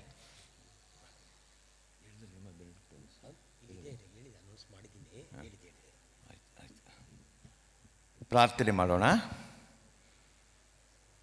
ಎಲ್ಲ ಆಶೀರ್ವಾದಕ್ಕೆ ಮೂಲ ಕಾರಣಾದಂಥ ನಮ್ಮ ತಂದೆಯಾದ ದೇವರೇ, ಸ್ವಾಮಿ, ನಾವು ನಮ್ಮ ಜೀವನದಲ್ಲಿ ಒಂದು ಹೊಸ ದಿನವನ್ನು, ಒಂದು ಹೊಸ ವರ್ಷವನ್ನು ಕಂಡಿದ್ದೇವೆ ಅಂದರೆ ಅದು ನಿನ್ನ ಮಹಾಕೃಪೆ ಸ್ವಾಮಿ. ನಿನ್ನ ಕೃಪೆಯಿಂದ ಕಳೆದ ವಾರದಲ್ಲಿ ಮತ್ತಿಂದು ಮುಂದಿನ ವಾರದಲ್ಲಿ ಅನೇಕರು ತಮ್ಮ ಹುಟ್ಟುಹಬ್ಬವನ್ನು ಆಚರಿಸ್ಕೊಳ್ತಿದ್ದಾರೆ ಸ್ವಾಮಿ. ಅವರೆಲ್ಲರ ಬಾಳಿನಲ್ಲಿ ಮತ್ತೊಂದು ಹೊಸ ವರ್ಷವನ್ನು ಕುಡಿಸಿಕೊಟ್ಟಿದ್ದಿ, ಇದಕ್ಕೋಸ್ಕರ ಸ್ತೋತ್ರ. ಈ ಮುಂದಿನ ಹೊಸ ವರ್ಷ ಅವರೆಲ್ಲರಿಗೂ ಶುಭದಾಯಕವಾಗಲಿ. ನೀನು ಅವರೊಟ್ಟಿಗಿದ್ದು ಅವರ ಆರೋಗ್ಯ ಕೊಟ್ಟು ದೀರ್ಘಾಯುಷ್ಯ ಕೊಟ್ಟು ಎಲ್ಲರನ್ನು ಕಾಪಾಡು ಸ್ವಾಮಿ. ಅದೇ ರೀತಿ ಅನೇಕರು ವಾರ್ಷಿಕೋತ್ಸವವನ್ನು ಆಚರಿಸ್ಕೊಳ್ತಿದ್ದಾರೆ ಸ್ವಾಮಿ. ಅವರ ಕುಟುಂಬ ಜೀವನದಲ್ಲಿ ದಾಂಪತ್ಯದ ಒಂದು ಬದುಕು ಅದು ನೀನು ಕೊಟ್ಟಂಥ ಒಂದು ಆಶೀರ್ವಾದ ಎಂಬುದಾಗಿ ತಿಳಿದು ಸ್ವಾಮಿ, ಮುಖ್ಯವಾಗಿ ಆ ದಾಂಪತ್ಯದ ಮೌಲ್ಯವನ್ನು ಪತಿ ಪತ್ನಿಯರು ತಿಳ್ಕೊಂಡು ಒಬ್ಬನೊಬ್ಬರು ಪ್ರೀತಿಸುತ್ತಾ, ಒಬ್ಬನೊಬ್ಬರು ಗೌರವಿಸುತ್ತಾ, ಪಾರಿತ ಚಿಂತನೆಯುಳ್ಳವರಾಗಿ ಇನ್ನು 106 ವರ್ಷ ಬಾಳುವಂಥ ಭಾಗ್ಯವನ್ನು ಎಲ್ಲ ದಂಪತಿಗಳಿಗೆ ನೀನು ದಯಪಾಲಿಸಿಕೊಡು ಸ್ವಾಮಿ. ಅದೇ ರೀತಿಯಲ್ಲಿ ಅನೇಕರು ಸ್ವಾಮಿ ನಿನ್ನ ಸಾನ್ನಿಧ್ಯದಲ್ಲಿ ಬಂದು ತಲೆಬಾಗಿದ್ದಾರೆ, ವಿಶೇಷ ಆಶೀರ್ವಾದವನ್ನು ಬೆಳ್ತಿದ್ದಾರೆ ಸ್ವಾಮಿ. ನೀನು ಒಬ್ಬೊಬ್ಬನಾಗಿ ನೀನು ಮುಟ್ಟು ಸ್ವಾಮಿ, ಅವರಿಗೆ ಬೇಕಾದಂಥ ಶಾರೀರಿಕ, ಮಾನಸಿಕ, ಆತ್ಮಿಕ ಸ್ವಸ್ಥತೆಯನ್ನು, ಆರೋಗ್ಯವನ್ನು, ಆಶೀರ್ವಾದವನ್ನು ಕೊಟ್ಟು ನೀನು ಕಾಪಾಡು ಸ್ವಾಮಿ. ವಿಶೇಷವಾಗಿ ಕರ್ತನೆ, ಇಲ್ಲಿ ಬಂದಂಥ ಪ್ರತಿಯೊಬ್ಬರು ಕೂಡ ನಿನ್ನ ವಿಶೇಷ ಆಶೀರ್ವಾದ ಹೊಂದಿದವರಾಗಿ ಹಿಂತಿರುವಂತೆ ನಿನ್ನ ದಿವ್ಯ ಆಶೀರ್ವಾದವನ್ನು ಇವರೆಲ್ಲರಿಗೂ ದಯಪಾಲಿಸಿಕೊಡ್ಬೇಕೆಂದು ಯೇಸು ಸ್ವಾಮಿಯವರ ದಿವ್ಯ ನಾಮದಲ್ಲಿ ಬೇಡ್ತೇನೆ ದೇವರೇ, ಆಮೆನ್.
ನಮ್ಮ ಮಧ್ಯೆ ಹಿರಿಯ ಸಭಾಪಾಲಕರಾದಂಥ ಗನ ಜಾನ್ಸನ್ ಪಾಲ್ ಐನವರು ದೈವ ಸಂದೇಶವನ್ನು ನೀಡುವಂತೆ ನಾನು ಅವರನ್ನು ಪ್ರೀತಿಪೂರ್ವಕವಾಗಿ ಕೇಳಿಕೊಳ್ತೇನೆ.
ಪ್ರಾರ್ಥನೆ ಮಾಡೋಣ.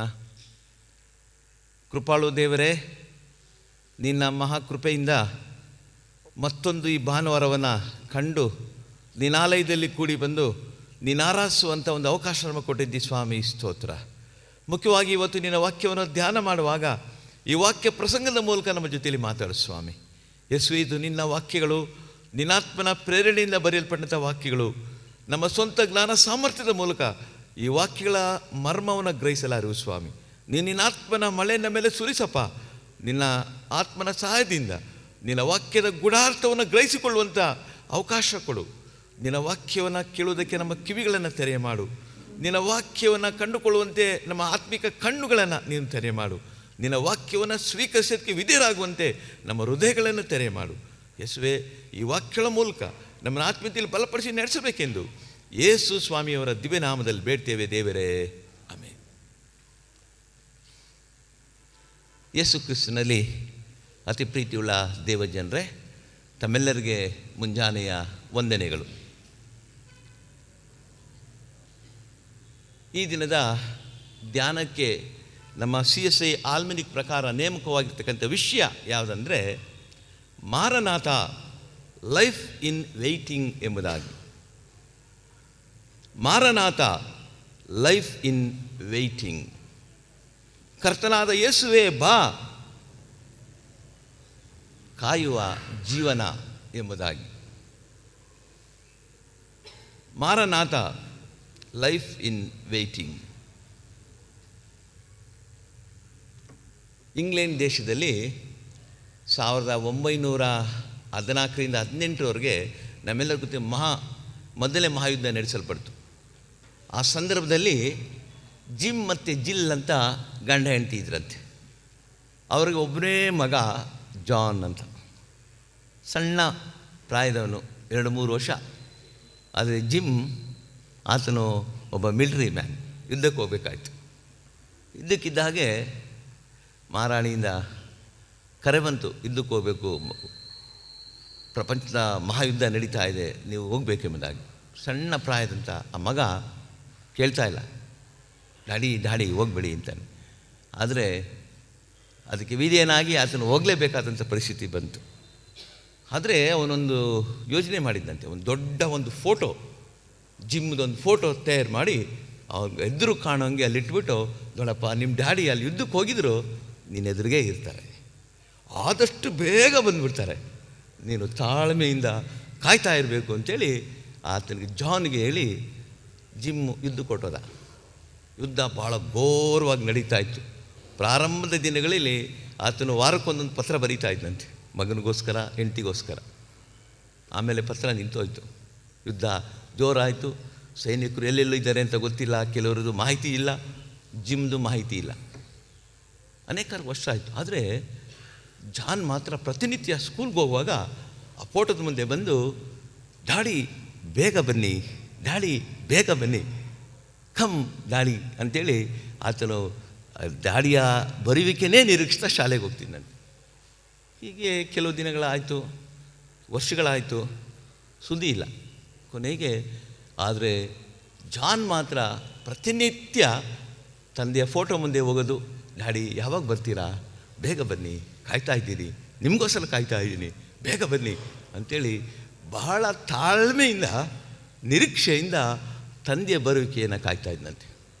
ಆಗ ಕೆಲವರು ಬಂದು ಈತನ ಒಂದು ಅಂತರಾಳದ ಈ ನೋವನ್ನು ಕಂಡಂಥ ಅನೇಕರು ಹೇಳಿದಂತೆ, ಜಾನ್ ನಿಮ್ಮಪ್ಪ ಬರೋದು ಡೌಟು, ಯಾಕೆಂದರೆ ಯುದ್ಧ ಘೋರವಾಗಿದೆ, ಎಷ್ಟೋ ಜನರು ನಾಪತ್ತೆಯಾಗಿದ್ದಾರೆ, ನಿಮ್ಮಪ್ಪನಿಂದ ಯಾವ ಪತ್ರ ಎಲ್ಲ ವ್ಯವಹಾರ ಇಲ್ಲ, ಅದರಿಂದ ನಿಮ್ಮಪ್ಪ ಬರ್ತಾರೋ ಇಲ್ವೋ ಗೊತ್ತಿಲ್ಲಪ್ಪ, ಅದರಿಂದ ನೀನು ಆ ನಿರೀಕ್ಷೆ ಬಿಟ್ಬಿಡು ಅಂಥೇಳಿ ಜಾನ್ಗೆ ಅನೇಕರು ಬಂದು ಹೇಳಿದ್ರಂತೆ. ಆದರೆ ಜಾನ್ ನಿರೀಕ್ಷೆ ನಮ್ಮಪ್ಪ ಬಂದೇ ಬರ್ತಾನೆ, ನನಗೆ ಹೇಳೋಗಿದ್ದಾನೆ, ಆದಷ್ಟು ಬೇಗ ಬರ್ತೀನಿ ಅಂತ ಹೇಳಿದ್ದಾನೆ, ಬೇಗ ನಮ್ಮಪ್ಪ ಬರ್ತಾನೆ ಅಂತೇಳಿ ಆತನು ಮಾತ್ರ ದ್ಯುತಿಗೆಡದೆ ತಾಳ್ಮೆಯಿಂದ ತಂದೆಯ ಬರುವಿಕೆನೇ ಕಾಯ್ತಿದ್ದಂತೆ. ಯುದ್ಧ ಮುಗೀತು. 1914ರಿಂದ 18 ಅಲ್ವಾ, 18ಕ್ಕೆ ಮುಗೀತು, ಇನ್ನೂ ಅಪ್ಪ ಬರಲಿಲ್ಲ. ಆದರೆ ಒಂದು ದಿನ ಅನಿರೀಕ್ಷಿತವಾಗಿ ಜಿಮ್ ಮನೆಗೆ ಬಂದಂತೆ. ಅವನು ಯಾವುದೋ ಒಂದು ಶತ್ರು ಸೈನ್ಯದಲ್ಲಿ ಸಿಕ್ಕಿ ಹಾಕಿಕೊಂಡು ಅವರ ಬಂಧನದಲ್ಲಿದ್ದು ಕೊನೆಗೆ ಅವರಿಂದ ತಪ್ಪಿಸಿಕೊಂಡು ಬಿಡುಗಡೆಯಾಗಿ ಭಾಳ ಹೋರಾಟ ಮಾಡಿಕೊಂಡು ತನ್ನ ಮಗನನ್ನು ಪತ್ನಿ ನೋಡಬೇಕೆಂಬುದಾಗಿ ಆತನು ಬಂದು ಆ ಫೋಟೋದ ಮುಂದೆ ನಿಂತಿದ್ದಂತೆ. ಮಾಮೂಲು ಪ್ರಕಾರ ಜಾನ್ ಬೆಳಗ್ಗೆ ಎದ್ದು ಸ್ಕೂಲ್ಗೆ ಹೋಗುವಾಗ ಫೋಟೋಗೆ ಏನು ಮಾಡ್ತಾನೆ, ಆದರೆ ಡ್ಯಾಡಿ ಎದುರಿಗೆ ಬಂದು ನಿಂತಿದ್ದ. ಎಷ್ಟು ಸಂತೋಷ, ಎಷ್ಟು ಆನಂದ ಆಲೋಚನೆ ಮಾಡಿ. ಇದು ನಡೆದಂಥ ಒಂದು ಘಟನೆ, ಆದರೆ ಇದರಲ್ಲಿ ಒಂದು ಆಧ್ಯಾತ್ಮಿಕ ಅರ್ಥ ಕೂಡ ಇದೆ ಪ್ರಿಯರೇ. ನಮ್ಮ ರಕ್ಷಕನಾದಂಥ ಯೇಸು ಸ್ವಾಮಿ ಈ ಲೋಕದಲ್ಲಿ ನಮಗೋಸ್ಕರ ಆತನು ಬಂದು ರಕ್ಷಣಾ ಕಾರ್ಯವನ್ನು ಮಾಡಿ ಮತ್ತೊಮ್ಮೆ ಆತನು ಏರಿ ಹೋಗಿದ್ದಾನೆ. ಆತನು ಮತ್ತೊಮ್ಮೆ ರಾಜಾದಿರಾಜನಾಗಿ ಆತನು ನ್ಯಾಯಾಧಿಪತಿಯಾಗಿ ಈ ಲೋಕಕ್ಕೆ ಬರಲಿಕ್ಕಿದ್ದಾನೆ ಎನ್ನುವಂಥದ್ದು ಕ್ರೈಸ್ತ ನಿರೀಕ್ಷೆ. ನಮ್ಮ ಕ್ರೈಸ್ತ ವಿಶ್ವಾಸ ಎಷ್ಟು ಜನ ಗಮನಿಸಿದ್ದೀರೇನೋ ಗೊತ್ತಿಲ್ಲ. ನಾವು ಪ್ರತಿ ವಾರ ಹೇಳ್ತೀವಿ, ಪ್ರತಿ ಮೊದಲನೇ ಭಾನುವಾರ ಯಾವುದು ಹೇಳ್ತೀವಿ ಗೊತ್ತಾ? ನೈಸಿಯ ವಿಶ್ವಾಸ ಸೂತ್ರ 26ನೇ ಪುಟದಲ್ಲಿದೆ ಅಪೊಸ್ತಲರ ಇದರಲ್ಲಿ. ಅದರಲ್ಲಿ ಸ್ಪಷ್ಟವಾಗಿ ಬರೆದಿದೆ ಏನೆಂದರೆ, ಆತನು ವೈಭವದೊಡನೆ ಹಿಂತಿರುಗಿ ಬಂದು ನ್ಯಾಯ ತೀರಿಸುವಂಥ ಮೊದಲನೇ ಪ್ಯಾರದ ಕಳೆ ಭಾಗ ನೋಡಿ, ಅಲ್ಲಿ ಆತನು ಹಿಂತಿರುಗಿ ಬರುವುದು. ಇದು ನಮ್ಮ ಕ್ರಿಶ್ಚಿಯನ್ ಫೇತ್. ಏನಂದರೆ ನಮ್ಮ ಕ್ರೈಸ್ತ ವಿಶ್ವಾಸ, ನಾವು ನಂಬಿರುವಂಥ ಯೇಸು ಸ್ವಾಮಿ ಹಿಂದೆ ರಕ್ಷಕನಾಗಿ ಬಂದಿದ್ದಾನೆ, ಆದರೆ ಮುಂದೆ ರಾಜಾದಿರಾಜನಾಗಿ ನ್ಯಾಯಾಧಿಪತಿಯಾಗಿ ಈ ಲೋಕಕ್ಕೆ ಬರಲಿಕ್ಕಿದ್ದಾನೆ ಎನ್ನುವಂಥದ್ದು ಕ್ರೈಸ್ತ ವಿಶ್ವಾಸ. ಅದು ದೃಢ ನಿರ್ಧಾರವಾಗಿದೆ. ಇವತ್ತಿನ ಧ್ಯಾನ ಕೂಡ ಏನಂದರೆ, ಮಾರನಾಥ, ಲೈಫ್ ಇನ್ ವೇಯ್ಟಿಂಗ್. ಅಂದರೆ ಕರ್ತನೆ ಮಾರನಾಥ ಎನ್ನುವಂಥ ಆ ಪದದ ಹಿನ್ನೆಲೆ ನೋಡುವಾಗ ಅದೊಂದು ಅರಮಿಕ್ ಭಾಷೆಯ ಒಂದು ಪದ. ಈ ಮಾರನಾಥ ಅಂತೇಳಿದರೆ ಇದೊಂದು ಪ್ರಾರ್ಥನಾಪೂರ್ವಕವಾದಂಥ ಒಂದು ಮಾತು. ಏನೆಂದರೆ, ಕರ್ತನಾದ ಯೇಸುವೆ ಬಾ, ಓ ಲಾರ್ಡ್ ಕಮ್, ಓ ಲಾರ್ಡ್ ಕಮ್ ಎನ್ನುವಂಥ ಅರ್ಥವನ್ನು ಈ ಅರಮಿಕ್ ಭಾಷೆಯ ಪದ ಮಾರನಾಥ ಎಂಬುವಂಥದ್ದು ನೀಡುವಂಥದ್ದಾಗಿದೆ. ಕರ್ತನಲ್ಲಿ ಪ್ರಿಯರು, ಇವತ್ತು ನಮ್ಮ ಕ್ರಿಸ್ತನ ಆಗಮನದ ಕಡೆಯ ಭಾನುವಾರ, 4ನೇ ಭಾನುವಾರ. ನಮ್ಮೆಲ್ಲರಿಗೂ ಗೊತ್ತಿರುವಾಗೆ ಕ್ರಿಸ್ಮಸ್ ಹಬ್ಬದ ಹಿಂದಿನ 4 ಭಾನುವಾರಗಳನ್ನು ನಾವು ಅಡ್ವೆಂಟ್ ಸಂಡೇಸ್, ಆಗಮನದ ಭಾನುವಾರ ಅಂಥೇಳಿ ಅದನ್ನು ಪ್ರತ್ಯೇಕಿಸ್ತೇವೆ. ಇವತ್ತು 4ನೇ ಭಾನುವಾರ ಹಾಗೂ ಕ್ರಿಸ್ಮಸ್ ಹಬ್ಬದ ಹಿಂದಿನ ಭಾನುವಾರ. ಇವತ್ತು ಸಾಮಾನ್ಯವಾಗಿ ನಾವೆಲ್ಲರೂ ಪ್ರಾಮುಖ್ಯ ಸ್ಥಾನ ಕೊಡುವಂಥದ್ದು ಏನಂತೇಳಿದರೆ, ಕ್ರಿಸ್ಮಸ್ ಹಬ್ಬದ ಸಿದ್ಧತೆಗೆ, ಕ್ರಿಸ್ಮಸ್ ಹಬ್ಬದ ಎಲ್ಲ ಏರ್ಪಾಡುಗಳಿಗೆ, ಎಲ್ಲ ಕುಟುಂಬಗಳಲ್ಲಿ, ಸಭೆಗಳಲ್ಲಿ ನೋಡಿ, ಈಗಾಗಲೇ ಅರ್ಧ ಡೆಕೋರೇಷನ್ ಎಲ್ಲ ಆಗಿಬಿಟ್ಟಿದೆ ಅಲ್ವಾ? ಮನೆಗಳಲ್ಲಿ ಕೂಡ ಬಟ್ಟೆ ಬರೆಗಳು ಎಲ್ಲ ಹೊಲಸಾಗ್ಬಿಟ್ಟಿದೆ. ಕೆಲವರು ಕೂಡ ಸುಣ್ಣ ಬಣ್ಣ ಡೆಕೋರೇಷನ್ನು ಎಲ್ಲ ಕ್ರಿಸ್ಮಸ್ ಹಬ್ಬದ ಮೆರುಗು ಈಗಾಗಲೇ ಸಿದ್ಧವಾಗಿದೆ. ಅದು ಒಂದು ಭಾಗ. ಯಾಕೆಂದರೆ ಯೇಸು ಸ್ವಾಮಿ ನಮ್ಮ ರಕ್ಷಕನಾಗಿ ಈಗಾಗಲೇ ಬಂದಿದ್ದಾನೆ. ಆದರೆ ಅಲ್ಲಿಗೆ ಕ್ರಿಸ್ಮಸ್ ಹಬ್ಬ ಮುಗಿಲಿಲ್ಲ. ಆದರೆ ಮತ್ತೊಮ್ಮೆ ರಾಜಾದಿರಾಜನಾಗಿ ನ್ಯಾಯಾಧಿಪತಿಯಾಗಿ ಈ ಲೋಕಕ್ಕೆ ನ್ಯಾಯ ತೀರಿಸೋದಕ್ಕೋಸ್ಕರ ಬರಲಿಕ್ಕಿದ್ದಾನೆ. ಈ ಅಡ್ವೆಂಟ್ ಆಗಮನದ ಭಾನುವಾರ ಅಂತ ಹೇಳುವಾಗ ಸಾಮಾನ್ಯವಾಗಿ ನಾವು ನೆನೆಸುವಂಥದ್ದು ಏನಂದರೆ ಕ್ರಿಸ್ಮಸ್ ಹಬ್ಬದ ಸಿದ್ಧತೆಗೆ ಮಾತ್ರ ನಾವು ಪ್ರಾಮುಖ್ಯ ಸ್ಥಾನ ಕೊಡ್ತೇವೆ. ಆದರೆ ಅದೊಂದು ಭಾಗ ತಪ್ಪಲ್ಲ, ಆದರೆ ಇನ್ನೊಂದು ಭಾಗವನ್ನು ಮರೆತುಬಿಡ್ತೇವೆ. ಸೈತಾನನು ಅನೇಕ ಸಂದರ್ಭದಲ್ಲಿ ಪ್ರಾಮುಖ್ಯವಾದದ್ದನ್ನೇ ನಾವು ಮರೆಸ್ಬಿಡ್ತಾನೆ. ಯಾಕೆಂದರೆ ಆತನಿಗೆ ನಾವು ದೇವರ ರಾಜ್ಯಕ್ಕೆ ಹೋಗೋದು, ದೇವರ ಮಕ್ಕಳಾಗಿ ಜೀವಿಸುವಂಥದ್ದು, ದೇವರ ರಾಜ್ಯ ಬೆಳಗ್ಗೆ ಹೋಗೋದು ಸೈತಾನಿಗೆ ಇಷ್ಟ ಇಲ್ಲ. ಕ್ರಿಸ್ಮಸ್ ಈಗೇನಾಗಿದೆ ಗೊತ್ತಾ, ಶಾರ್ಟ್ ಫಾರ್ಮ್ ಎಕ್ಸ್ಮಸ್ ಆಗ್ಬಿಟ್ಟಿದೆ. ಎಕ್ಸ್ ಅಂದರೆ ಕೆಲವರು ಹೇಳ್ತಾರೆ ಅದು ಸೈತಾನಿಗೆ ಬಳಕೆ ಆಗುವಂಥ ಪದ. ಕ್ರಿಸ್ಮಸ್ ಹೋಗಿ ಇವತ್ತು ಎಕ್ಸ್ಮಸ್ ಆಗಿಬಿಟ್ಟಿದೆ. ಕ್ರಿಸ್ತನಿಲ್ಲದ ಕ್ರಿಸ್ಮಸ್, ಕ್ರಿಸ್ತನ ಬರುವಿಕೆಗೆ ಸಿದ್ಧವಿಲ್ಲದ ಕ್ರಿಸ್ಮಸ್, ಕ್ರಿಸ್ತನನ್ನು ಒಂದದೇ ಆಚರಿಸುವಂಥ ಕ್ರಿಸ್ಮಸ್ ಇವತ್ತು ಜಗತ್ತಿನಾದ್ಯಂತ ಆಚರಿಸಲ್ಪಡ್ತಾ ಇದೆ ಅಂದರೆ ತಪ್ಪಾಗಲಿಕ್ಕಿಲ್ಲ. ದೇವರ ಕೃಪೆಯಿಂದ ನಾನು 91-92ರಲ್ಲಿ 91ನೇ ವರ್ಷದ ವಯದಲ್ಲಿ ಕ್ರಿಸ್ಮಸ್ ಹಬ್ಬ ಇಂಗ್ಲೆಂಡ್ ದೇಶದಲ್ಲಿ ಆಚರಿಸುವಂಥ ಅವಕಾಶ ಸಿಕ್ತು. ಇಂಗ್ಲೆಂಡ್ ದೇಶದಲ್ಲಿ ಕ್ರಿಸ್ಮಸ್ ಹಬ್ಬ ಅಂದರೆ ನವಂಬರ್ ತಿಂಗಳಿಂದಲೇ ಪ್ರಾರಂಭ ಆಗುತ್ತೆ. ಅಕ್ಟೋಬರಿಂದನೇ ಎಲ್ಲ ಏರ್ಪಾಡುಗಳು ಮಾರ್ಕೆಟಿಂಗಲ್ಲಿ ಎಲ್ಲ ಏನಂದರೆ Christmas father, Christmas tree, Christmas ಮೆರುಗು ಎಲ್ಲ ಕಡೆಗಳಲ್ಲಿ ಪ್ರಾರಂಭ ಆಗುತ್ತೆ ನವಂಬರ್ ತಿಂಗಳಿಂದ. ಮತ್ತು ಕ್ರಿಸ್ಮಸ್ ಪಾರ್ಟಿಗಳು ಅದು ನವಂಬರ್ ಎಂಡಿಂದ ಅಡ್ವೆಂಟ್ ಸ್ಟಾರ್ಟ್ ಆಗಿದೆ, ಕ್ರಿಸ್ಮಸ್ ಪಾರ್ಟಿ ಸ್ಟಾರ್ಟ್ ಆಗುತ್ತೆ. ಕ್ರಿಸ್ಮಸ್ ಅಂದರೆ ತಿನ್ನೋದು ಕುಡಿಯೋದು, ಇದೇ ಕ್ರಿಸ್ಮಸ್. ಒಂದು ವರದಿ ಪ್ರಕಾರ ಡಿಸೆಂಬರ್ ತಿಂಗಳಲ್ಲಿ ಆಗುವಷ್ಟು ಅಪಘಾತಗಳು ಹೊರದೇಶದಲ್ಲಿ ಬೇರೆ ತಿಂಗಳಲ್ಲಿ ಆಗಲ್ವಂತೆ. ಯಾಕೆ ಗೊತ್ತಾ, ಕ್ರಿಸ್ಮಸ್ ಹೆಸರಲ್ಲಿ ಪಾರ್ಟಿಗಳು, ಸಿಕ್ಕಾಪಟ್ಟೆ ಕುಡಿಯೋದು, ತಿನ್ನೋದು, ಸ್ವಸ್ಥ ಬುದ್ಧಿ ಇಲ್ಲದೆ ಅಪಘಾತ ಆಗೋದು. ಕರ್ತನಲ್ಲಿ ಪ್ರಿಯರೇ, ಇದು ಕ್ರಿಸ್ಮಸ್ ಹಬ್ಬದ ಆಚರಣೆಯಲ್ಲ, ಇದು ಕ್ರಿಸ್ಮಸ್ ಹಬ್ಬದ ಸಿದ್ಧತೆಯಲ್ಲ. ಕ್ರಿಸ್ತನ ಆಗಮನ ವಾರಗಳು ಅಂತೇಳಿದ್ರೆ ಒಂದು ಭಾಗ ಕ್ರಿಸ್ತನು ನಮಗೋಸ್ಕರ ಬಂದಿದ್ದಾನೆ. ಅದನ್ನು ನಾವು ಸುವಾರ್ಥ ಭಾಗದಲ್ಲಿ ಓದಿದ್ವಿ. ಯೋಹಾನನ